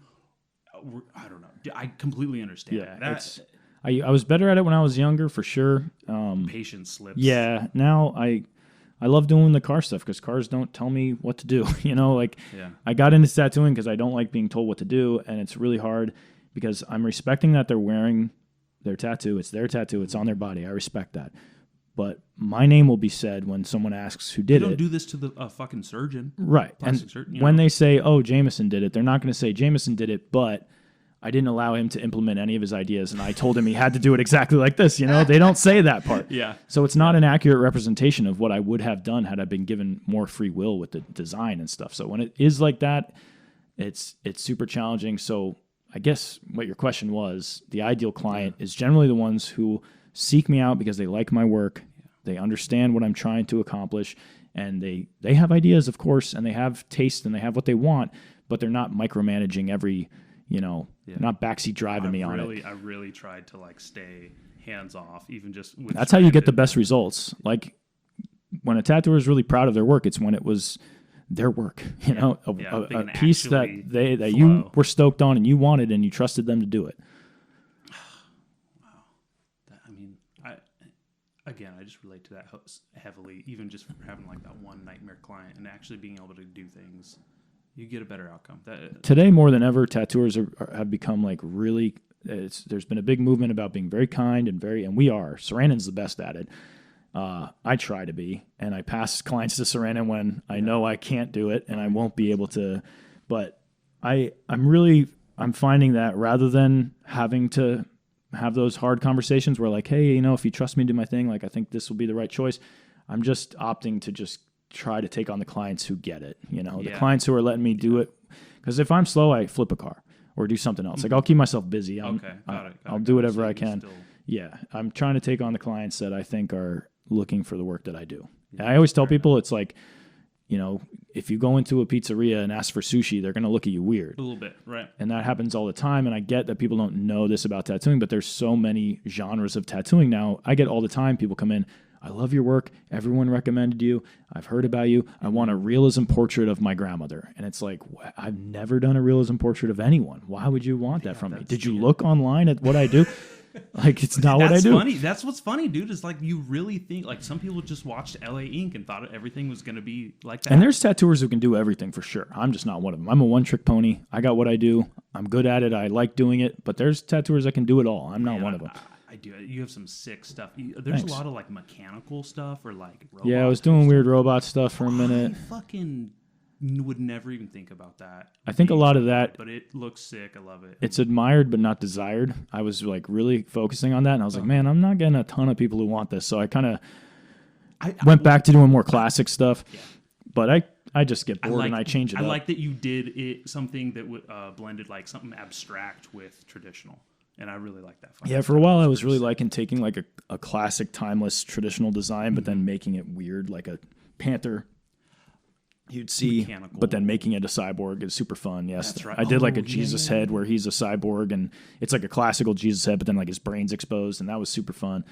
And that was on a tattooer. That's when you really get to have fun. When you tattoo a tattooer, then it's like, let's go. Hey, we get to do really cool shit. That was on a guest artist Dice.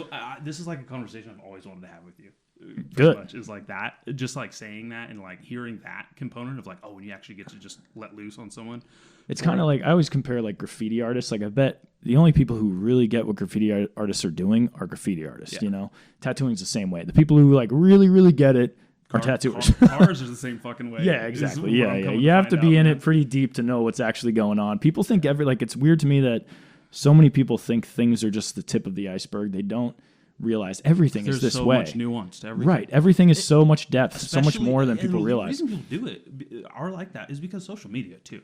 It is such a two-dimensional thing for everyone. Mm-hmm. Like there's no a single thing that I've ever said, shared, or put out there that there is not a deeper or more nuance to, meaning-wise, whether it's sharing some cringe political opinion or whatever, like or like a song that's in the background. Like there's so much more to everything. Mm-hmm. And not to like be a big general broad stroke about it, but tip of the iceberg is just that. Right. And I think it's a lot of people who don't dig deep in anything. They there's lots of people who are just fucking stand people like that. There's a lot of people. Be so happy. Yeah, for sure. They look so happy. They haven't fucking idiots. deep dove in any hobby or anything super deep. So everything is just kind of. I was talking with my client the other day. A fascinating thing too is you get people, and this is no shade to anybody specifically if this hits home to them, but it's the truth. Is I get people who come in and they have a brand new iPhone. What's an iPhone today? $800? I don't know, probably. $812. Yeah. They have a $50,000 car that they put $1,500 down, and they're paying $800 a month. They have to have full collision on that car. They have a brand new outfit. All this crap from corporations that they paid everything they have for, and then they're talking to an individual who's about to sit down with them and personally apply something on their body forever. Yeah. And that's where they decide to scoff at the value. You tell them $200. Oh, $200. They're happy to buy their Walmart flat screen TV every couple of years because designed obsolescence. Hell yeah, buddy. Yeah. Oh, yeah. Pointing right at it. They're happy to buy their crazy expensive vehicle that for some reason they need a brand new crazy expensive vehicle. Must be nice. But when it comes to like talking with the individual who is the one doing the labor and everything, that's where you're going to start nickel and diming. It's crazy to me. And I think our prices are incredibly fair. So when people do say that stuff, I'm like, but it's and generally those people also are that same way about like going to a nice restaurant. They're like eating McDonald's and putting trash in their bodies, getting trash tattoos for as cheap as possible, and then trying to buy the most expensive designed obsolescence garbage they can find. I don't understand it. It's so strange to me, but there's tons of people like that. That's something that I think really needs to be addressed and like kind of pointed out. And I guess I don't have that perspective all the time because I'm not a tattooer. I'm not coming in doing bespoke work, right? That's crazy to And what's funny is how often that's happening. And a lot of times they want that brand new expensive car and those new shoes and everything to give off the illusion like they have money. But anyone who knows about tattoos and cares about tattoos looks at their tattoos and like, oh, you don't want to spend money on tattoos. Like you can tell a cheap tattoo by looking at it. I have a couple. Yeah, I have plenty. But like, it's interesting with those types of individuals that seemingly it's so important to them to give off this illusion of financial wealth, and then when it comes to spending things like the food they eat and the tattoos they get on their personal vessel, the vessel that you have, that's where you want to like be stingy. I don't get it. Yeah, I concur. The only thing that's ever kept me away is not that the price is something I disagree with. It is saving that much money to get something. And it's a luxury. I've gotten small tattoos now, like smaller ones, and I'm like, I don't ever want to get one that's not fucking substantial ever again. One of the reasons I became a tattooer is because I wanted to get tattoos. I wanted good tattoos, and I was like, I don't have money for this. I gotta become one. That's fucking cool. How does it feel when you do your first flash or something, and then someone gets your fucking art tattooed on them? What does it feel like? Does it still have the same feeling? Was that? There's definitely a high. Like you're chasing a high. You can get everything goes like you envisioned in your mind, and there's no sticks thrown in the wheels or anything like. Because that's the other hard thing is for me, it's almost like I can see something how I want it to look finished, and then every alteration is kind of like a CD skipping, you're like, and you have to like make these mental adjustments to try to picture it that way, and you're like, but when I am getting a client who allows me to fulfill that vision, like you get to step back and be like, they're stoked, you're stoked, you're proud, you want to post it, you want to get a good photo of it, and then you bump into them. Like I have tattoos that really I'm selfishly trying to do my best tattoos because I hate bumping into someone down the line and they have a tattoo that I'm not stoked on that I did. I'm like, it makes you feel, I lose sleep over that shit. Yeah, when I run into them and I'm stoked on it, I'm like, hell yeah, good to see you. I'm stoked. It looks so good. Thanks for healing it good and all that. Like it definitely is chasing a high and feeling proud of what you accomplished. It's a good feeling. Fuck yeah. I would definitely have stopped years ago if I didn't still get that high. When that high comes, I can ride off a tattoo I'm really stoked on for weeks. It's got to be nerve-wracking to have something that you are concerned about on someone's body now. It's only nerve-wracking when they want something like very specific. If they're getting my flash that I painted already and envisioned, like I'm just excited. There's no nerve-wrack at all. It's nerve-wracking when they want something that is either out of my wheelhouse or I'm uncertain of the outcome. Then you're like, oh gosh. And it's usually, like I tell people all the time, they don't realize like I get way more nervous about really small, perfect like computer tats, where it's got to be like a perfect linear tattoo than I do a full back piece. Like a full back piece where I'm given free reign. You can hide the imperfections. You're like, not that it's an imperfection, but you're loose. You're doing like big, broad lines. You're not like trying to create these perfect little straight lines on a wrist where they're going to look at it under a magnifying glass. Yeah, you can't be doing the shit like that. I agree, man. It's like stress. Tattoo's going to be better when it has fluidity and it's not right. I got into it because of art. I'm not a graphic designer, I'm an artist, and the art element of it is definitely what appealed to me. I love the art part of it too. Like that's like one of the coolest fucking things about it is like when you see something. It's something that I've tried to become disinterested in, but it always brings me back, and I always come back to it's like a phenomenon. Like tattooing shouldn't work as well as it does. When you really think about it, people always think like it's this perfect science. I'm like, I still use coils too, so I'm essentially taking a doorbell, a vintage doorbell that's attached to a needle, and it's going into your skin, and it magically stays put. It's a beautiful thing. It's an incredible thing that we get to decorate. Really I never even thought about that. The wires are really that small. That was something I was going to ask. Tattoo gun, tattoo machine. Machine is definitely preferred. Machines make art, guns kill people, but. I don't ever care. I say tack gun all the time because it's funny. Yeah. And okay, that's like a fucking inside joke. Yeah, I think it's fine. I've only used a pen once, like the new everyone's using pens. We're still a coil shop and rotaries, which now a lot of shops are silent because they all use these silent battery operated pens. What the fuck? Dildo machines they're called a lot. Yeah, they gotta be. But that sounds like the right term. I don't think I've seen these. Yeah, they're everywhere now, and it's honestly, I think it's what made tattooing blow up because they're so accessible. Yeah, you can buy them on Amazon. They're not as intimidating. Like coil machines, you got to tune. You got to keep them in tune. They're a little more. I think I only have one experience using. I used one of Chase's battery powered machines, but the one he had was like very delicate. It couldn't like do a big bold tattoo like how I like. It didn't have the extra gusto. What is it? Yeah, gusto behind it. Yeah, it was duty. Yeah, and I can usually see a tattoo and I know if it's a pen or not, even if it's like an American traditional tattoo. How can you tell? It's just something about the way it looks, and I'm interested in seeing. People do amazing tattoos with them, but I'm not sure when they came out. Within the last probably 10 years, I'm interested in seeing like 20-year-old tattoos that were done with one of these pens. Because to me they look, I don't know, they just don't look as set into me. They look more like surface level. Yeah, something about them. They look softer. A little, okay. And I like strong pepper shading and like real solid saturation. And there are people who can do it with pens for sure. I'm not saying there isn't, but a lot of the pens I see, they look like and people say, "Oh, it didn't hurt." You know, they look very delicate and very like they're not really setting it in there. Okay. So one of the like core origins too of just like the bad etiquette thing is like you want to avoid being a dumbass. You want to avoid sticking your foot in your mouth, looking like an idiot. But also, like, when you talk to someone who is of their industry or of their interest, you get so much exposure to and wisdom to that culture, to that thing. And I don't know, man. Like, I like to just be a chameleon and be able to talk to anyone.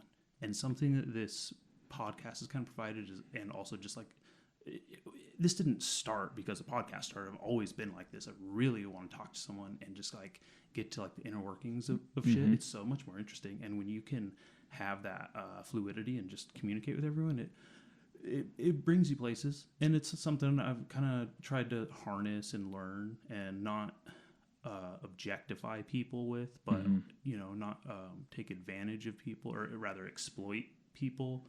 But take advantage of that. It helps in my line of work. It helps in hobbies and interests myself. It just kind of means to an end sometimes. It's like it almost sounds like a manipulation when I put it like that, though. So that's kind of funny. But yeah, it's like being a secret agent for everything. Yeah. You know? That's like, I would say too, like, something that's interesting that I see a lot is, I designed Fortified to, you know, it's a shop that you don't want anyone to get bored looking around. You want people to stay interested, and there's art everywhere, and that's what I was taught was the right way to do it. But it's surprising how many people come in and their head's in their phone, and then they show me a picture on their phone, and their head goes back in their phone. They never observe. They never look around. There's too much cool shit there. I want to stop by all the time just to look at shit. But I feel cruise like in. I'm a prick not getting a fucking tattoo. No, cruise in and look. We're always cool with that. That's on the horizon. And people will even say things like, you know, they come in, they want the picture they found on Google. I do it plenty, like in between custom tattoos. I still try. If I got time, I'll take the little like Google tat. And they'll be getting this very generic thing they found on Google, and they'll be looking at my flash on the walls, and they'll kind of say like, do people just come in and pick off the wall as if it's like shallow or something?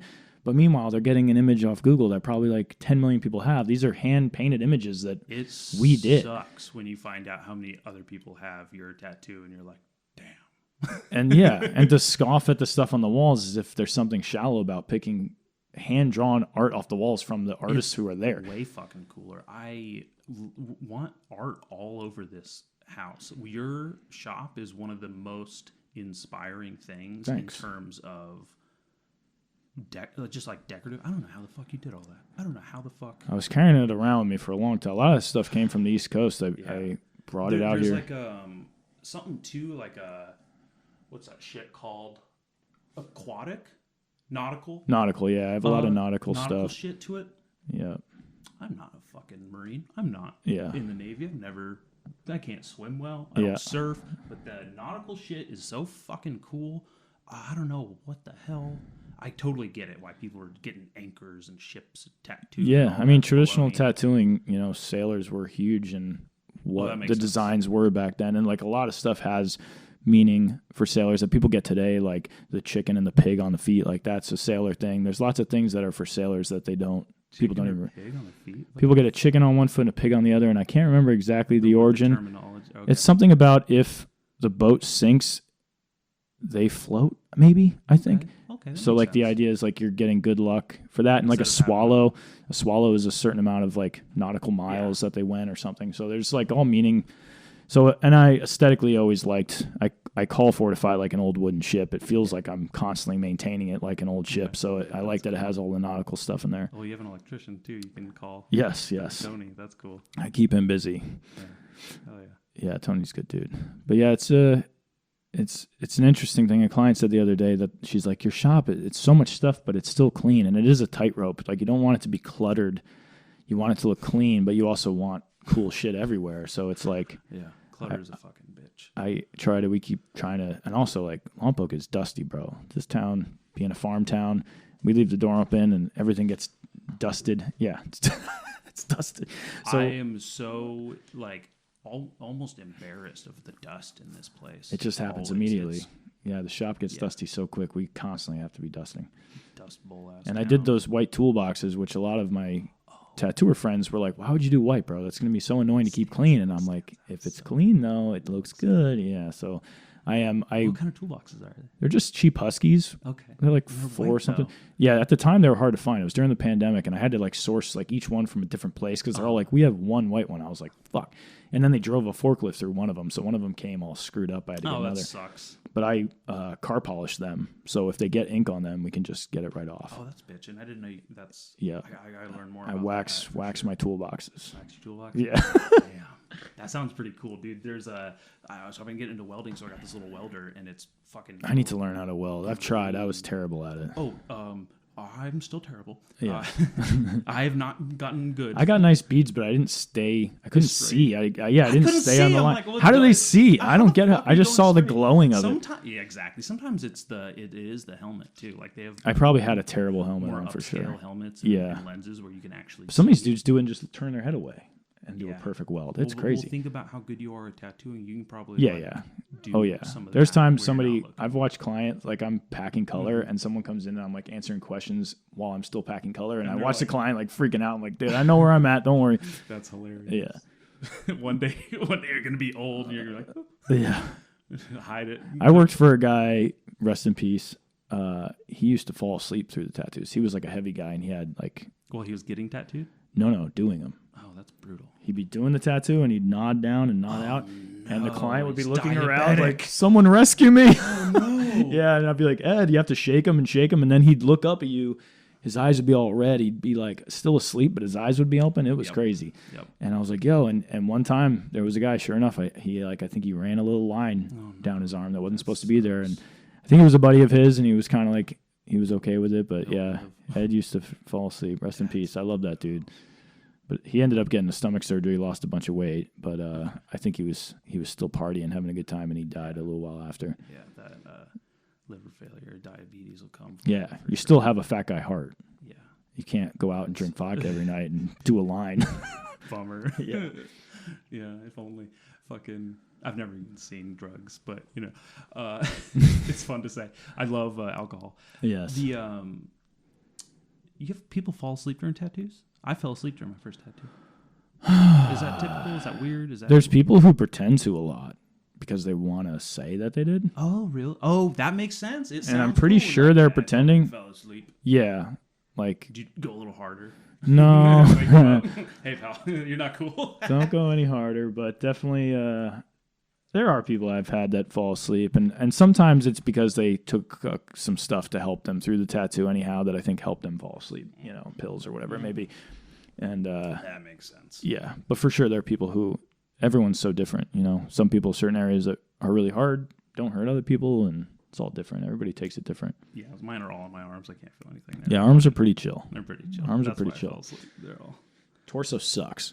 Yeah, it does. Your body protects its vital organs. I got a little one right here, and it's real close. Yeah. Right on. Okay. When I was getting my neck done, I was at a shop with tattooers that I really respected up in Santa Cruz, and this was probably in 2015. I was getting the gypsy head on my neck, and I had gotten tattooed. You had that long?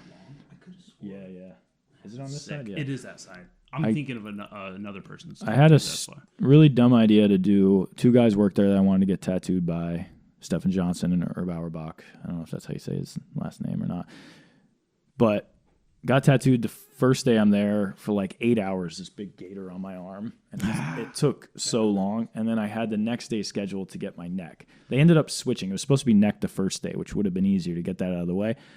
And then the next day, my neck was like 5 hours. And I remember I'm like... You got to lay on that arm? Yeah. And I'm getting tattooed and I'm like, who's whimpering?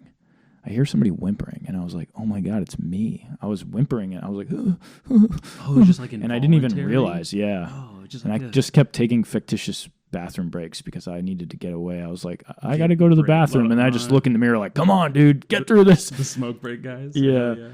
But yeah, it was brutal. I really didn't like. It felt like I kept trying to keep myself occupied in my mind, but I kept envisioning like a glowing amber spoon like scooping out my neck. You know, it felt like that's not going to make you feel better. No, that's just the image. That's what it felt like, and I kept seeing that in my mind. It was terrible. I would faint. If that happened. My neck is done. I won't do any more on my neck. It hurts too much. People faint before? Oh yeah, really? Faint, urinate, throw up. Lady pooped once. I had a lady poop a long time ago. That's crazy. Yeah, she pooped. Just like holding so I was doing her lower back. This was in Jersey City. And she was kind of like leaned over on the chair. And I heard it. And I like pushed the rolling stool back away. And she was like, I just remember she was like, Lord, I shit myself. Like screaming. And she left and she came back. Yeah. She got it finished. Good for her. Yeah. That's what I expect from a Jersey woman. Yeah. If she was from there, I guess. Yeah. She was. East Coast people. When you have a place that has real weather, something tougher about them. It's that coming out here, I had a multitude of times where a shop owner had to pull me aside and be like, you're too direct. You're too blunt with people. Like, you need to try to communicate differently. I still suck at it, but I've gotten so much better since being out here. But I used to be like, that idea is terrible. That sucks. Don't do that. And out in Jersey, I like that. In Jersey, they're like, all right, you tell me then. What do I do, fool? Like you wrote, like, it's even like picking up women out there. It used to be like you need a drink. You should have just bought and brought it over to me. Like, you know, there's like a weird back and forth with everybody. You're constantly kind of like I mean, busting each other's chops the whole time. It's real, and I think like I get exposed to a lot of that through comedy. The majority of my favorite comics are all East Coast guys. And the best comics in the world are New York guys, and Jersey guys. I will say, Boston guys. To credit California, I think genuinely I'm a better person out here. Like comparing, granted I've gotten older too, things have changed, but it might be how I feel and treat people, I like much better. How I am now. I've changed a lot. It's easier when you're not mad at the sky every day. Yeah, dude. I used to get like, I think about what I used to, because I used to have a crazy temper, and I don't anymore. And my dad has a temper, and I used to have a temper. And I definitely get mad still, but I've never like broke anything in a long time. I used to like break my own shit and be like, man, I broke that. I love that thing I just broke, you know? That's like, not exclusive to the East Coast. I definitely do that here. Yeah. That's definitely something I can... I don't do that anymore, and I used to do it a lot. And I sometimes feel that little bit of fury in you where you want to just hit something, but I'm like, I'm not going to do that. But I used to do that. And I used to get in bar fights. I was a piece of shit. Why do you think being here has made you better? Being here, also Chelsea has for sure helped me sometimes it is cool really down. Just like a good woman. Yep. Keep you sane, keep and you like healthy. Think about things differently. Oh, I used to have such a good example. Okay, I have a pretty good example of this. I'm going to make sure I get this right. There was a girl once who came into the tattoo shop, a young girl, and she showed me realism. And I said, sorry, we don't do realism like that. I can recommend, and I gave her some recommendations for shops that do really good realism. And she kind of gave me like a lifted eyebrow and left. And shortly after, her mom came in and was like, you want to explain to me why you're too good to tattoo my daughter? Like, all pissed off about it. This was here, like a couple years back. And I'm like, wait, who? I'm trying to process the situation, and old me, Jersey me, immediately would have been like, what the fuck? Who the fuck do you think you're talking to? Like, would have just elevated that situation. But I took time to address it, and I go, your daughter wanted the realism tattoo? She's like, yeah, she came in here for that, those flowers she wanted, or whatever the hell it was. And I was like, I sent her to my friends who are more qualified for that style of work. I didn't feel comfortable trying to give that to her. I don't do realism. And this woman, like, it was like totally bonked her awake. And she was like, oh, you're trying to help her? I'm like, downshifted. Perfect. Yeah. Nice. I was like, yeah. She's like, oh my gosh, I'm so sorry. Like, it diffused the situation entirely. And she cooled down. She apologized and left. Old me, I never would have taken the time to process what was even happening. I just been like, why the fuck are you yelling at me? It just flipped out immediately. Yeah, absolutely. Just immediate defense. So it's like studying and observing more than I ever did before, and like waiting to react and trying to think about the best way to react. I think you have to be an angry person first to learn that. That is something that's like probably a learned personality, is to get people more subdued, diffuse something, is like, you know exactly where they're coming from. You have sympathy for it. So, and you know how you'd react. I think that there's a lot of learned behaviors, and like some of the best people, the best version of themselves come out a little later in life. Yeah. And there's so many people who think like, this is who I am. I can't change, you know? I had a recent falling out with a terrible friend because he was a piece of shit, and I called him out on it, and they're like, this is who I am. There's no possible, like, you can If you want to be physically strong, you can work out. If you want to be a better person, you can work out, you know, a different way, but you can make yourself, you can change who you are. That's true. And learn patience and learn how to be different. Some people, especially on the East Coast, think like, I am who I am and I have a temper and it's who I am. Yeah. That's a common stereotype. Like people still don't believe, like even my mom, even sometimes, like I'm like, she's like, you have your father's temper. And I'm like, I actually don't anymore. Like, I haven't gotten real crazy in a long time. There's something. And she almost doesn't believe it. She's like, no, that's. Well, when's the last time you have a temper? Yeah, I'm going. But as soon as you get back around family. It does come out. It does. It brings up the my dad knows how to make me. Like, I can't even fucking. I don't think there's anyone I've ever been meaner to than my own mother. Yeah, my dad and she brings out. My dad brings it out of me, man. It's so bad. Yeah. There was one time I was there and I was talking to my uncle. My uncle was like, how's the shop? And this was a couple years back. And I was like, it's going good. We won the Economic Vitality Award in Lompoc. We're having guest stars come. We're doing, we've done a lot of, I'm proud of the fundraisers we've done. And I'm telling my dad this. And my dad looks at my uncle and goes, none of this is true. He's making this up. I haven't heard about any of this. None of this is true. I'm like, what the fuck? And it made me, it flipped me out. I was like, are you kidding me? Who the hell do you think you are? He's just telling my uncle none of it's true. I'm hoping we get along good this time around because we butt heads. And that reminds me of my grandmother. Yeah. That's so weird. Yeah. Shit like the that women are gets the under my skin. In my family. Like the people with tempers and dicks, like it's all the ladies. And it's weird too, like you move away from somewhere. I haven't been in Jersey since 2013. And I go back and everyone just assumes you're that same person you were when you left. Yeah. And they don't think that you've possibly changed at all. It's like they don't know how to take you sometimes when you return somewhere and you're not being like that. Mm-hmm. And it almost is like awkward. Yeah. It is awkward. They think you're going to be. I get a lot of shit for like moving to the land of fruits and nuts, they call it. And it is fucking A. Yeah. And like. That's funny. I get it. Yeah. Yeah. And they all talk also shit on true. me. Like, oh, he's back from Cali. And they just make fun of me. And it's an interesting thing. You can change who you are. You can be a better person if you want to be. You know, it's definitely possible. Yeah. Some people don't realize it. Fuck yeah. I hope I get along with my old man on this trip. It's coming. I hope you do too, man. I really think it'll be okay. I'm kind of excited. I wanna fucking follow up on that. Yeah. No. We either get along really well or we don't get along at all. There's really no middle ground.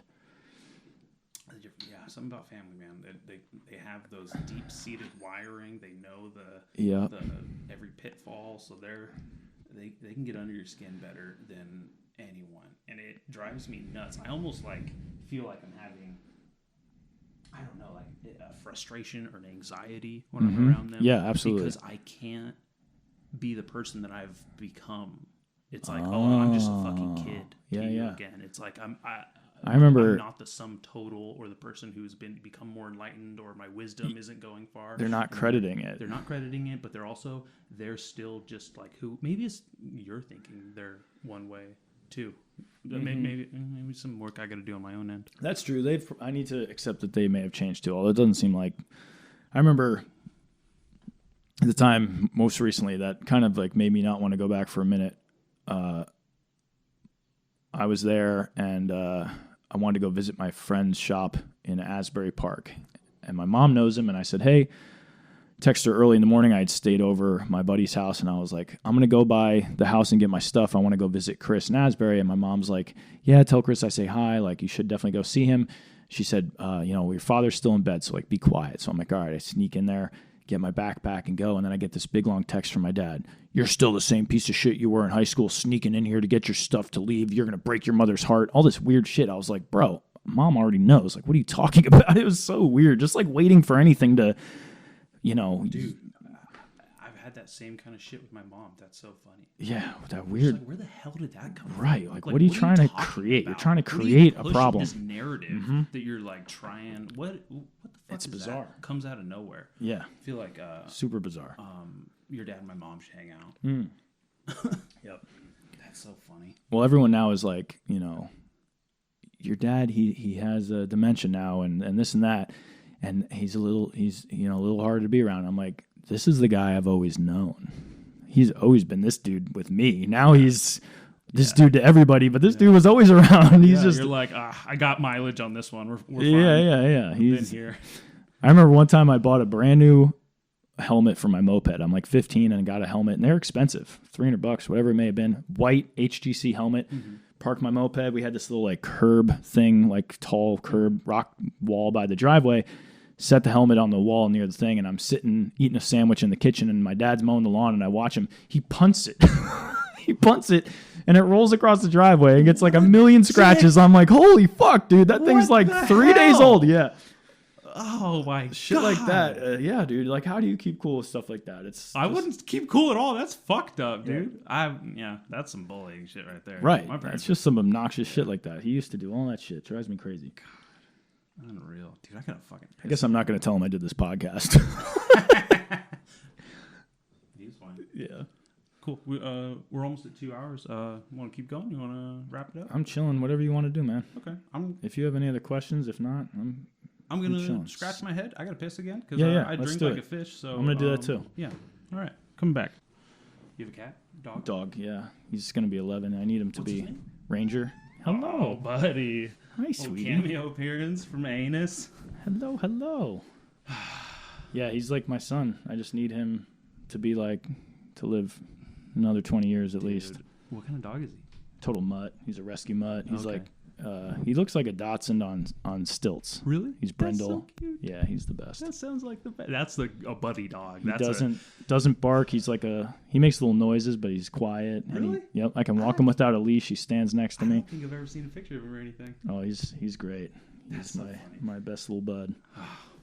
What kind of changing gears back to the tattoo thing? What do you think tattooers get wrong? What's something you could do without? Yeah, good question. In this culture, this industry. What do tattooers get wrong? I hate when you have good questions because they're not easy to answer. Yeah, they make you. That's the shitty part. Is like, oh yeah. Someone asked me fat little bastard. Get out of here. I think the individual who I was mentioned before, that someone I've doing this other thing. Yeah, I've been doing this other thing. Chelsea kind of taught me too, where if there's people in your life that are awful, yeah, cut them out. I was such a people pleaser for a while there that I was just trying to put up with bullshit, especially with my business. I didn't want anybody to be mad at Fortified. So guest artists that I hated, if they did good tattoos, I tried to put up with, and I had one in particular that was a guest artist, and he is just a steamrolling, selfish idiot, like a total piece of shit, doesn't let anybody get a word tattooer, in. Man. I don't know. Yeah, makes clients who come in feel really stupid. Like I said, if you don't know stuff, that's cool. I love answering questions. I only don't like when people try to act like they know more than me. That's the thing. But people who were naive, he would talk to like they're fucking idiots. Well, that's why I don't go into tattoo shops, is because he's one of those. Absolutely, people like that. So I was given gift certificates to people because I felt bad about the way that he talked to them. I'd catch him outside. So it fucking almost cost you money because of his attitude. I'm sure it cost people who were never going to come back from that brief time he was there. And associated with we got in a big. That's probably the last time I've had a yelling match. And we got in a yelling match, and I was like, dude, you're a fucking steamroller. You need to reciprocate. You need to let people communicate. And he just someone who probably just looks at his own asshole in the mirror. He just loves himself. And I do that, but I hate what I do. So I have this hemorrhoid, man. He just doesn't let anybody talk, and he's awful. And I felt we had that big blowout, and I cut him off, and it felt, I don't think you'll know who he is. Yeah, that doesn't matter. But to avoid him, I'll write down his name. Sure enough.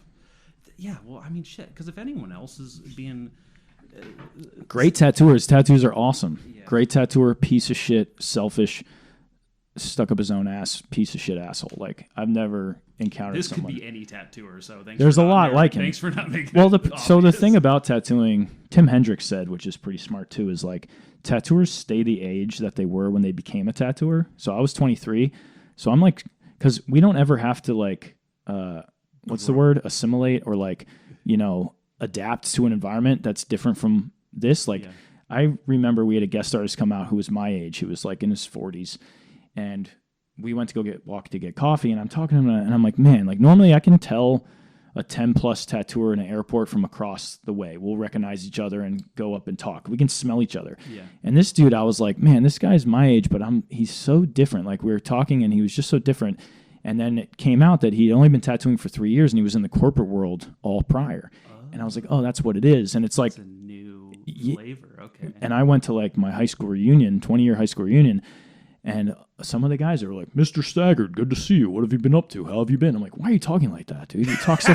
you didn't used to talk like that. That's so weird. Man. But yeah, they're in this corporate world that changed literally your vocabulary, changed its... Yep. You have all kinds of shit. So tattooers can be like, not only are we usually like from kind of like sometimes strange, backgrounds, or like found tattooing because we're rejects or outcasts, kids and who knows, whatever we may be. And the ones that come to it, the little bratty ones sometimes that are brats, they just stay brats. They stay like little shitty brats because it's just an accessory for them too in some way. Yep. I think a lot of times people put on. So those types of tattooers, the cool factor, the ones that their shit don't stink and they are God's gift, I think gross me out. I think they're gross. And I hope no one ever thinks I am like that. Like I said, I know I can be a dick. The biggest problem that I have is I have an absolutely embarrassingly terrible memory. Yeah. Bad. I'm bad with names, man. Terrible with names. I'll remember a tattoo. Name, there's no way I'd remember. Yeah. Awful. I am so bad at it. And I have so many interactions. I think people forget.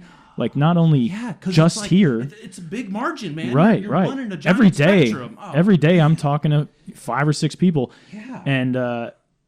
And I've also made the life choice of bouncing around so much. I've built like relationships across country. Yeah, I've built a clientele, and I've built a what do you call it?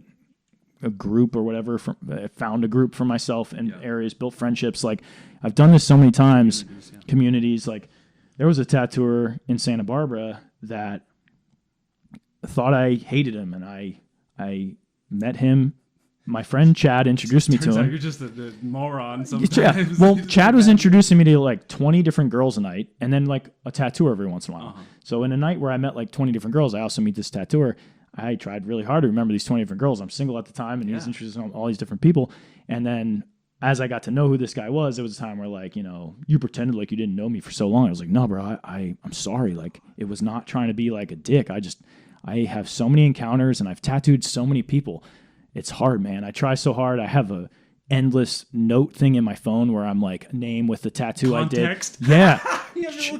Trying to remember, dude. That's so good. And I'll remember conversations we had and stuff a lot, but like remembering everything, like the name of the person and who they are, and it's tough. It's something I really suck at, and people take it that I'm a dick, and I am a dick too. I don't think I'm like the nicest person in the world, but I'm definitely not meaning to offend people by.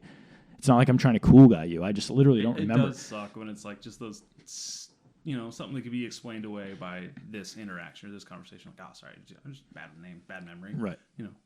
I remember now. You just got to remind me for a second. I'm dyslexic like too. Apparently, that's a big part of it. I have it tattooed on me by. That's cool. Early on, it's backwards. So I did a backwards tattoo early in my career. So this was not forced on me, but was an idea that was kind of pressed upon me that I felt like I agreed with. I'm like, okay, that sucks. Luckily, it was a G clef, and her name was Steph, and a G clef backwards is an S.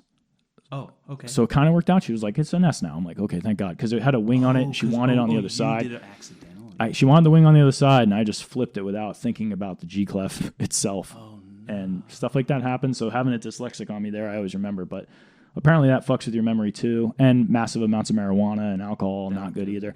So my memory is garbage, and I feel terrible about it because there's people I meet, we have a great conversation, and I fucking forget, dude. I forget. Dude, I don't remember the conversations I have with people on here. I remember the connection and the feeling, but I don't remember like what we talked about. Mm-hmm. You know what I mean? Like, do you know how often I have to watch my own security cameras to see where I put shit? No, it's insane, dude. Well, I take medication for ADHD now. Yeah, I have that too. It has me. I don't have the medication, filed away pretty nicely. I will say, I think it harms creativity and your natural flow. So it's a bit of a double-edged sword because it's like, oh, do I want to be like a bit of a moron, or do I want to be like, I'm goldfish life, man. Every day is new and exciting.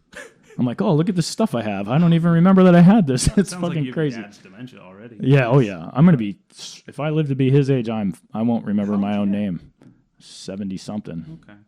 Yeah, 74. I guess my dad will be around that age when I'm around. He was 34 when he had me, and I was 41. So whatever the math is on that. Yeah, I don't know. My dad was 30 when he had me. I'm 30 now. 75, right? Sure. Yeah.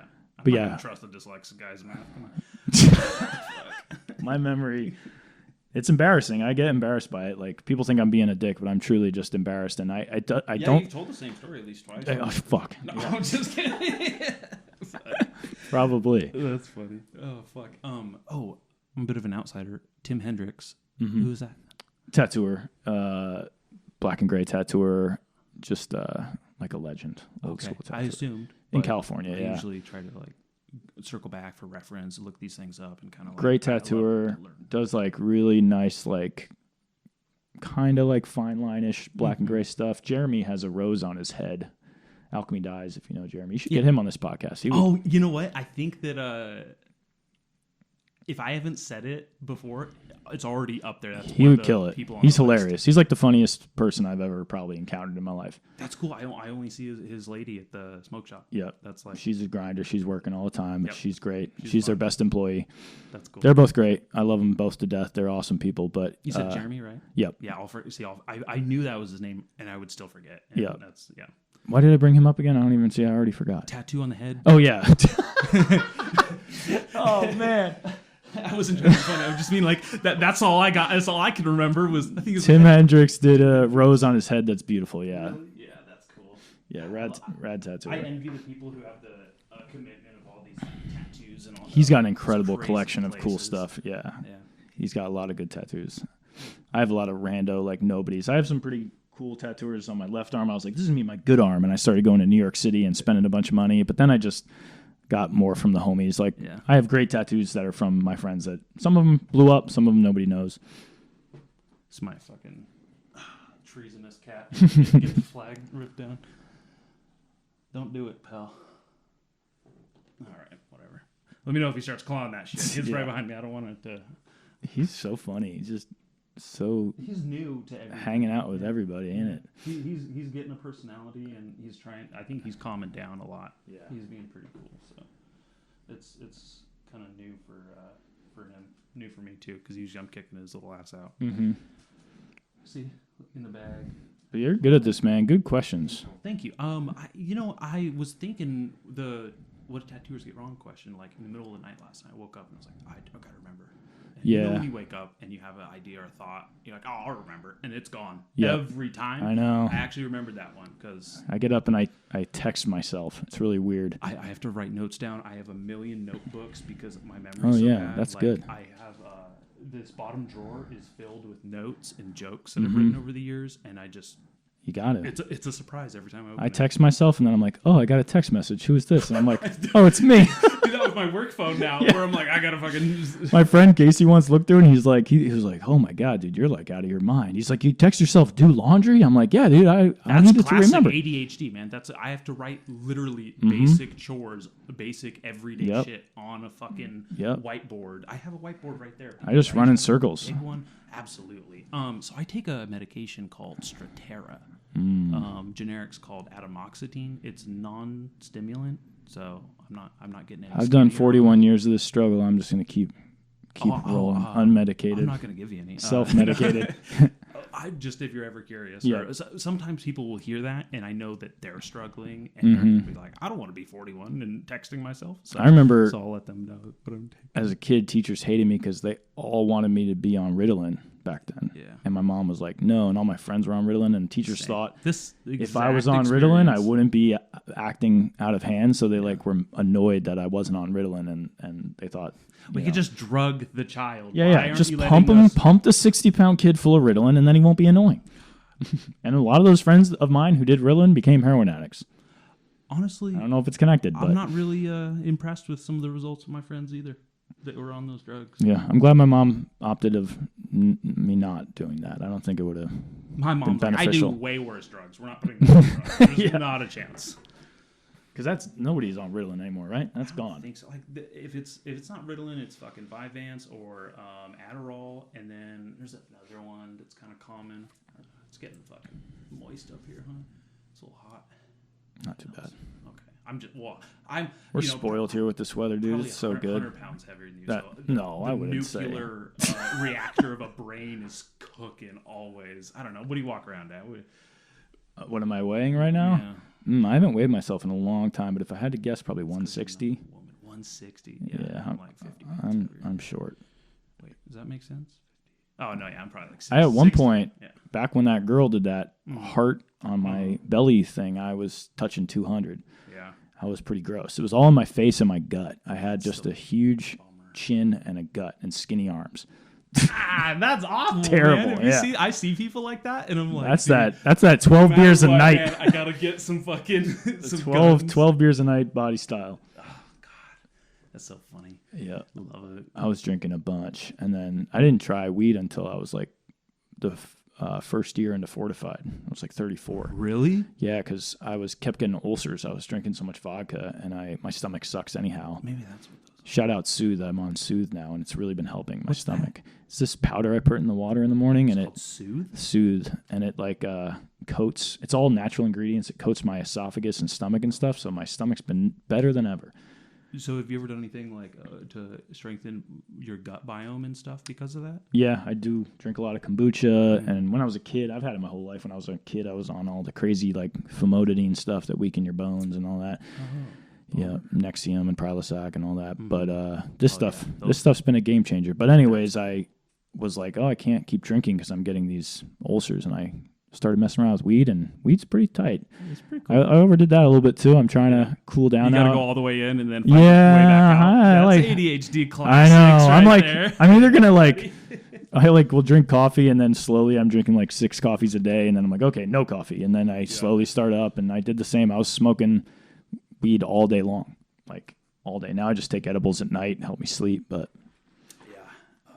I can't. I'm such a lightweight with weed. I didn't try it till about 7 years ago. Probably the same time you were trying it. Really. Turns out it doesn't help with the memory problem. Not a fan. Not a fan of that part. Yeah, there's benefits. I mean, Fortified 2 is completely designed while I'm stoned. Like the pink bathroom is because I was stoned. Ooh, I haven't seen the bathroom. That sounds fucking sick. Maybe I have. It's got a glitter floor. Ooh. But I was like, the first shop, I was just drinking. I wasn't smoking. And I just kind of was like really focused on making it appeal to people. Like I studied that this color blue was like calming. So I painted it this calming. It was called Engagement Silver. It was like a blue silver, I think is what it's called. Oh, okay. And I was trying to think about, in the bathroom, I kind of went with like, it had naked pictures of people, but it was from like the 20s and 30s, like collaged. And so no one was comparing themselves. Yeah, it was just, I was going for a vibe that was like trying to come off like, nice for people. Whereas Fortified currently, I did that shop just whatever I liked. I didn't give a fuck. I think that's the way to go, man. Yeah, I wanted it like old Irish pub aesthetic, eclectic and crazy. The colors I like. I just did everything the way I wanted. I think that was because I was a stoner at the time. I was like, I just want this to be cool for me. I'm the one who's got to be here all the time. It fucking helps, man. Yeah. You do have to be there all the time. Right. I think that's my bedroom which was like the same size room just across the way in the same, what was I saying? Fucking, damn it. It's contagious. Get away from me. Fucking forgot what I was saying. I used to have 2 hours, we're done. Our brains are toast. We're cooked, man. We found the limit. Yeah.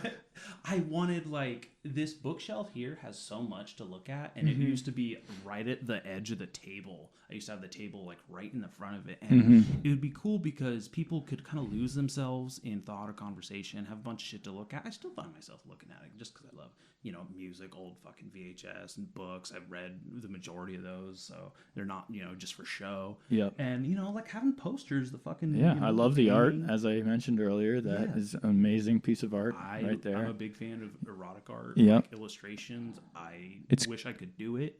The art part, I already know how to do the rest that they're painting, but it's important to decorate your space. It is. I tattoo a lot of military guys, and I was talking with one of them recently about how a buddy of mine, he doesn't ever hang up pictures because they don't know how long they're going to be there, so they don't even And I'm like, man, that's like the first thing I do, I think, is after I get the furniture in, I'm putting paintings on the wall. Sydney Sweeney poster up, pal, right when you get there. Yeah. Come on. You got to decorate. You got to feel in your element. It's important. Some of it. I think creative types probably it's more so important for. It is. You need that inspiration. You need something that's constantly like, oh yeah, there's something more to this, and this is what I'm running after, and what motivates me, and that helps a lot. Like, I've got that Jerry Seinfeld book. It's just his jokes. I have that book. It's just his jokes, right? It's not anything new. It's no insights. But when I see it, I think, fuck, I got to go write some more jokes. I have to. You know what I mean? Like, it's really important to have it. I saw him live once in Santa Barbara. It was pretty good. That's fucking sick. At the Arlington? Is it Arlington? Yeah. I got messed this up, and I went to the wrong. I got us tickets to a thing that was the wrong. I thought it was that. Arlington's the one that looks like you're in a street, right? Yeah. It's got buildings. Yeah. Yeah. I went and saw him there, and it was pretty funny. A woman in the audience, he was taking questions, I guess, and she was like, "What car do you drive?" And his answer was, "Whatever the fuck I want." He has so many fucking nice cars. Yeah. He has comedians in cars doing. Yeah. That's a great. I'm all right. I have mine. But yeah, I love that. Yep. It makes me want to drink coffee more than write jokes, though. Yeah. To be honest. It was a good idea to do that show because you can definitely, he gets people comfortable. You're cruising around. It's a cool show. Is he still doing it? No, I don't think so. He had a special that came out during the pandemic that sucked. In my opinion, I was like, man, he's amazing. I love all his work. Super important to comedy. I watched it via Zoom, where where you could watch something with someone across the globe. You'd have a watch party. You could watch the same thing. Oh yeah, I forgot about that. With my ex, and I messaged her after, on the little chat box, and I was like, "Man, that sucked." And she was like, "Oh, thank God! I thought you were. I didn't know how to tell you." It was a stand-up thing. Oh, I don't think I saw that. Yeah, it was like he was pretty good when I saw him. I guarantee it. And funny. I guarantee if I saw that same material live, it would be great. It would be funny, but something about it, just in the moment, I didn't even need to talk shit. But a peasant like me needed to feel important for a second there. So yeah. Yeah, sorry, you can't look at all this cool shit behind you. Yeah, you have everything behind. I'm just got the flag only. I know that's not very inspiring. There's a few fucking things. It's a cool spot, man. You got it set up nice. It's coming along. I've had it for 3 years, so it really should look better than this now. It looks good. It looks like 3 years. Yeah, I have a lot of posters and shit in there, and then I got all get these boards up though. These boards got to go up. I know. I have a fucking. You're right. I think I'll do that. I actually have some 2x4s. I can. Yeah. Now we're talking. Where should I put those? Where would you put those? The boards? Yeah. You got a lot of good space up top there. Up top there would be good. Ooh, maybe even. I gotta hang my board. I had to retire too. I was never very good, but I went down hard a couple of years ago and fractured my elbow and had to self heal and watch. It was stuck like this. I couldn't move it when it healed. That's a bummer. So I watched all these YouTube videos. You put a pillow underneath and you push down every night and got it. I got it straighter and straighter because I was tattooing and so now it clicks. I can't run a line as long as I used to be able to. I'll run a line on a back. Yeah, you got it. Yep. And I can feel the click coming. I'm like, fuck, I got to lift out of the line because click will reverberate. I have to click it out. I have the same thing with my knees. Like the Tin Man. Yeah, dude. There's some things you can do. I'm a big fan of supplements and trying new shit. Hence the fucking peptides I'm gonna stick myself in the gut with. So. I do really weird not real yoga. I make it up, but I just do whatever feels like it's stretching things. Real yoga was made by a sexual. Somebody made it up. Yeah, yeah. So I just it all started I did shrooms a couple times. And I just started doing all these weird things on the ground, and I was like, "This feels good." This is definitely what the universe wanted me to. Yeah, the shrooms told me to do this, so now I do it. I have to stretch around. I have to do stretches. I feel good after. I got fucked up discs in my back. Yeah, skateboarding for 20 Thank God years. my back's. Most tattooers get pretty bad. My apprentice Ethan is already complaining about his back because he's super tall and lanky, so he's all hunched over, and I'm like, bro, what are you gonna do? You're fucked. I wonder how he's gonna maybe have a higher surface area to work at because I like a higher workbench. Yep. Yeah, the way it's tattooed, especially with the massage tables, you can bring them up. Yeah. But when they're in the chairs, it can't be good. Yeah, for him, it's a bummer. Sucks when it. Right. There's a lot of people talk about it's. No, I like being short. I like it. How tall are you? I don't know, 5'6" maybe on a 5'6". good day. It's like how tall my dad. My dad thought he was still like 5'8". And we measured, got his height checked at a doctor's appointment. Yeah. And he was like 5'5". He was like, "What the hell?" I'm shrinking, bro. I look at believe that cartilage just compresses. I look at pictures and I'm like, man, I lost a couple inches since then. It's definitely it happens. I want to do one of those things where like they hang me by my head. Oh, the iron neck. Is that what it's called? Or like the chiropractor guy hooks your neck up and pulls your head. I feel like my spine is compressed. I want them to absolutely pull that shit out. And because I have my like back injury, I will hang. I'll do dead hangs from a pull-up bar. I do that too. I hang with my arms. It feels great, but I want to hang from my head. Fine, dude. It's probably way better. They have a thing called an iron neck. Rogan always talks about it because he has all these fighters and athletes and shit, and it's supposed to strengthen your neck and you have when you're doing jiu-jitsu and stuff, people are cranking on your neck and yanking on it. When Faith is in there, she'll get her neck wrung on by like some big motherfucking guys, and I'm like, damn, I really wish we had one of these things. But yeah, I don't know. I feel like it's gonna be like, what are those toys? Those old toys that like kind of like it's like a slinky, but like, and you can like stretch it out and makes that funny noise. Yeah. Accordion. That's what I didn't want to happen to my spine. I feel vent? like it just needs to go and like I'll be like way taller. It will, man. Yeah, it is like it's like when God, dryer vent. It will. I get so many good cracks out of my pull-up bar. Yeah. I don't do pull-ups on it, but I hang. I know. From it. I do the same thing. Can't do pull-ups very well. Yeah, I love it. There's a will, there's a way. So like, if there's any issue with your elbow, like there's body hacking, biohacking. It's getting better. The more stretching I do, it's been getting better and better. Like it used to click every time I went like this, and now it's not. Oh, I've been trying to fix my thumb. Oh yeah. Yeah, this one got dislocated by a kid in jiu-jitsu. You can't really give a good thumbs up with that thumb. I kind of like the way that one looks better. That one looks more like a thumb. This one looks like a. But that's the correct one. That's the correct one. Mine do that too. Yeah. Well, what's that line? Good luck, Chuck. He's like, oh, it looks like he got pissed off at a stamp. I love that, and I'm like, yeah. It looks like they should be like that because I feel like I'm like a little triggered. That one's like a video game thumb. That's what I'm saying. It looks like I've been playing a lot of video games. I think I might have done this to myself actually. I grew up without video games, so I'm catching up the last 3 years or so. I think of myself as a person who loves video games, but I just never play video games. But when I do, I'm like, this is really fun. But I also never like try to win. I just run around. Yeah. I'm not a video game person at all, but I like them. I had a old Nintendo that I got in barter for a tattoo, and I was so excited. I had Ninja Turtles, all these games. And I played it for like 15 minutes, and my eyes burned so much. Like, I feel like our eyes can't look at that anymore or something, like those graphics. That's probably archaic. Yeah. And it was on a vintage TV. I had a vintage TV with the Nintendo, and I'm like, this is going to be so cool. And then I was like, oh, my God, my eyes is burning. hurt. And like static coming off of it. Touch it and feel it. Yeah. That's what I wanted for this was to do. So I have a VCR. I have these old tapes. I have a bunch of VHS tapes, and I wanted to have it like running in the background, even just like on mute for hanging out in the office, people doing the. It's a cool aesthetic, but when you actually really try to play it, it's kind of. I think you're better off getting like the reboot ones where it's the same game, but they like polished it a little bit. Maybe. Fuck it. I'm not gonna worry about that yet. Yeah. What game are you playing? Right now, I'm not even playing old ones. They're like 10, 15 years old. They're not bad. Just play the Fallout games. Oh, yeah. Yeah. I do Grand Theft Auto sometimes. And I just run once every 3 months or something, or 4 months. I just smash into stuff. 13 years ago, and it's the most popular. That's the one game I think I have. That's the one I have. Yep. And I just run around, smash into cars. I do the cheat code so I can just get a helicopter or whatever I want.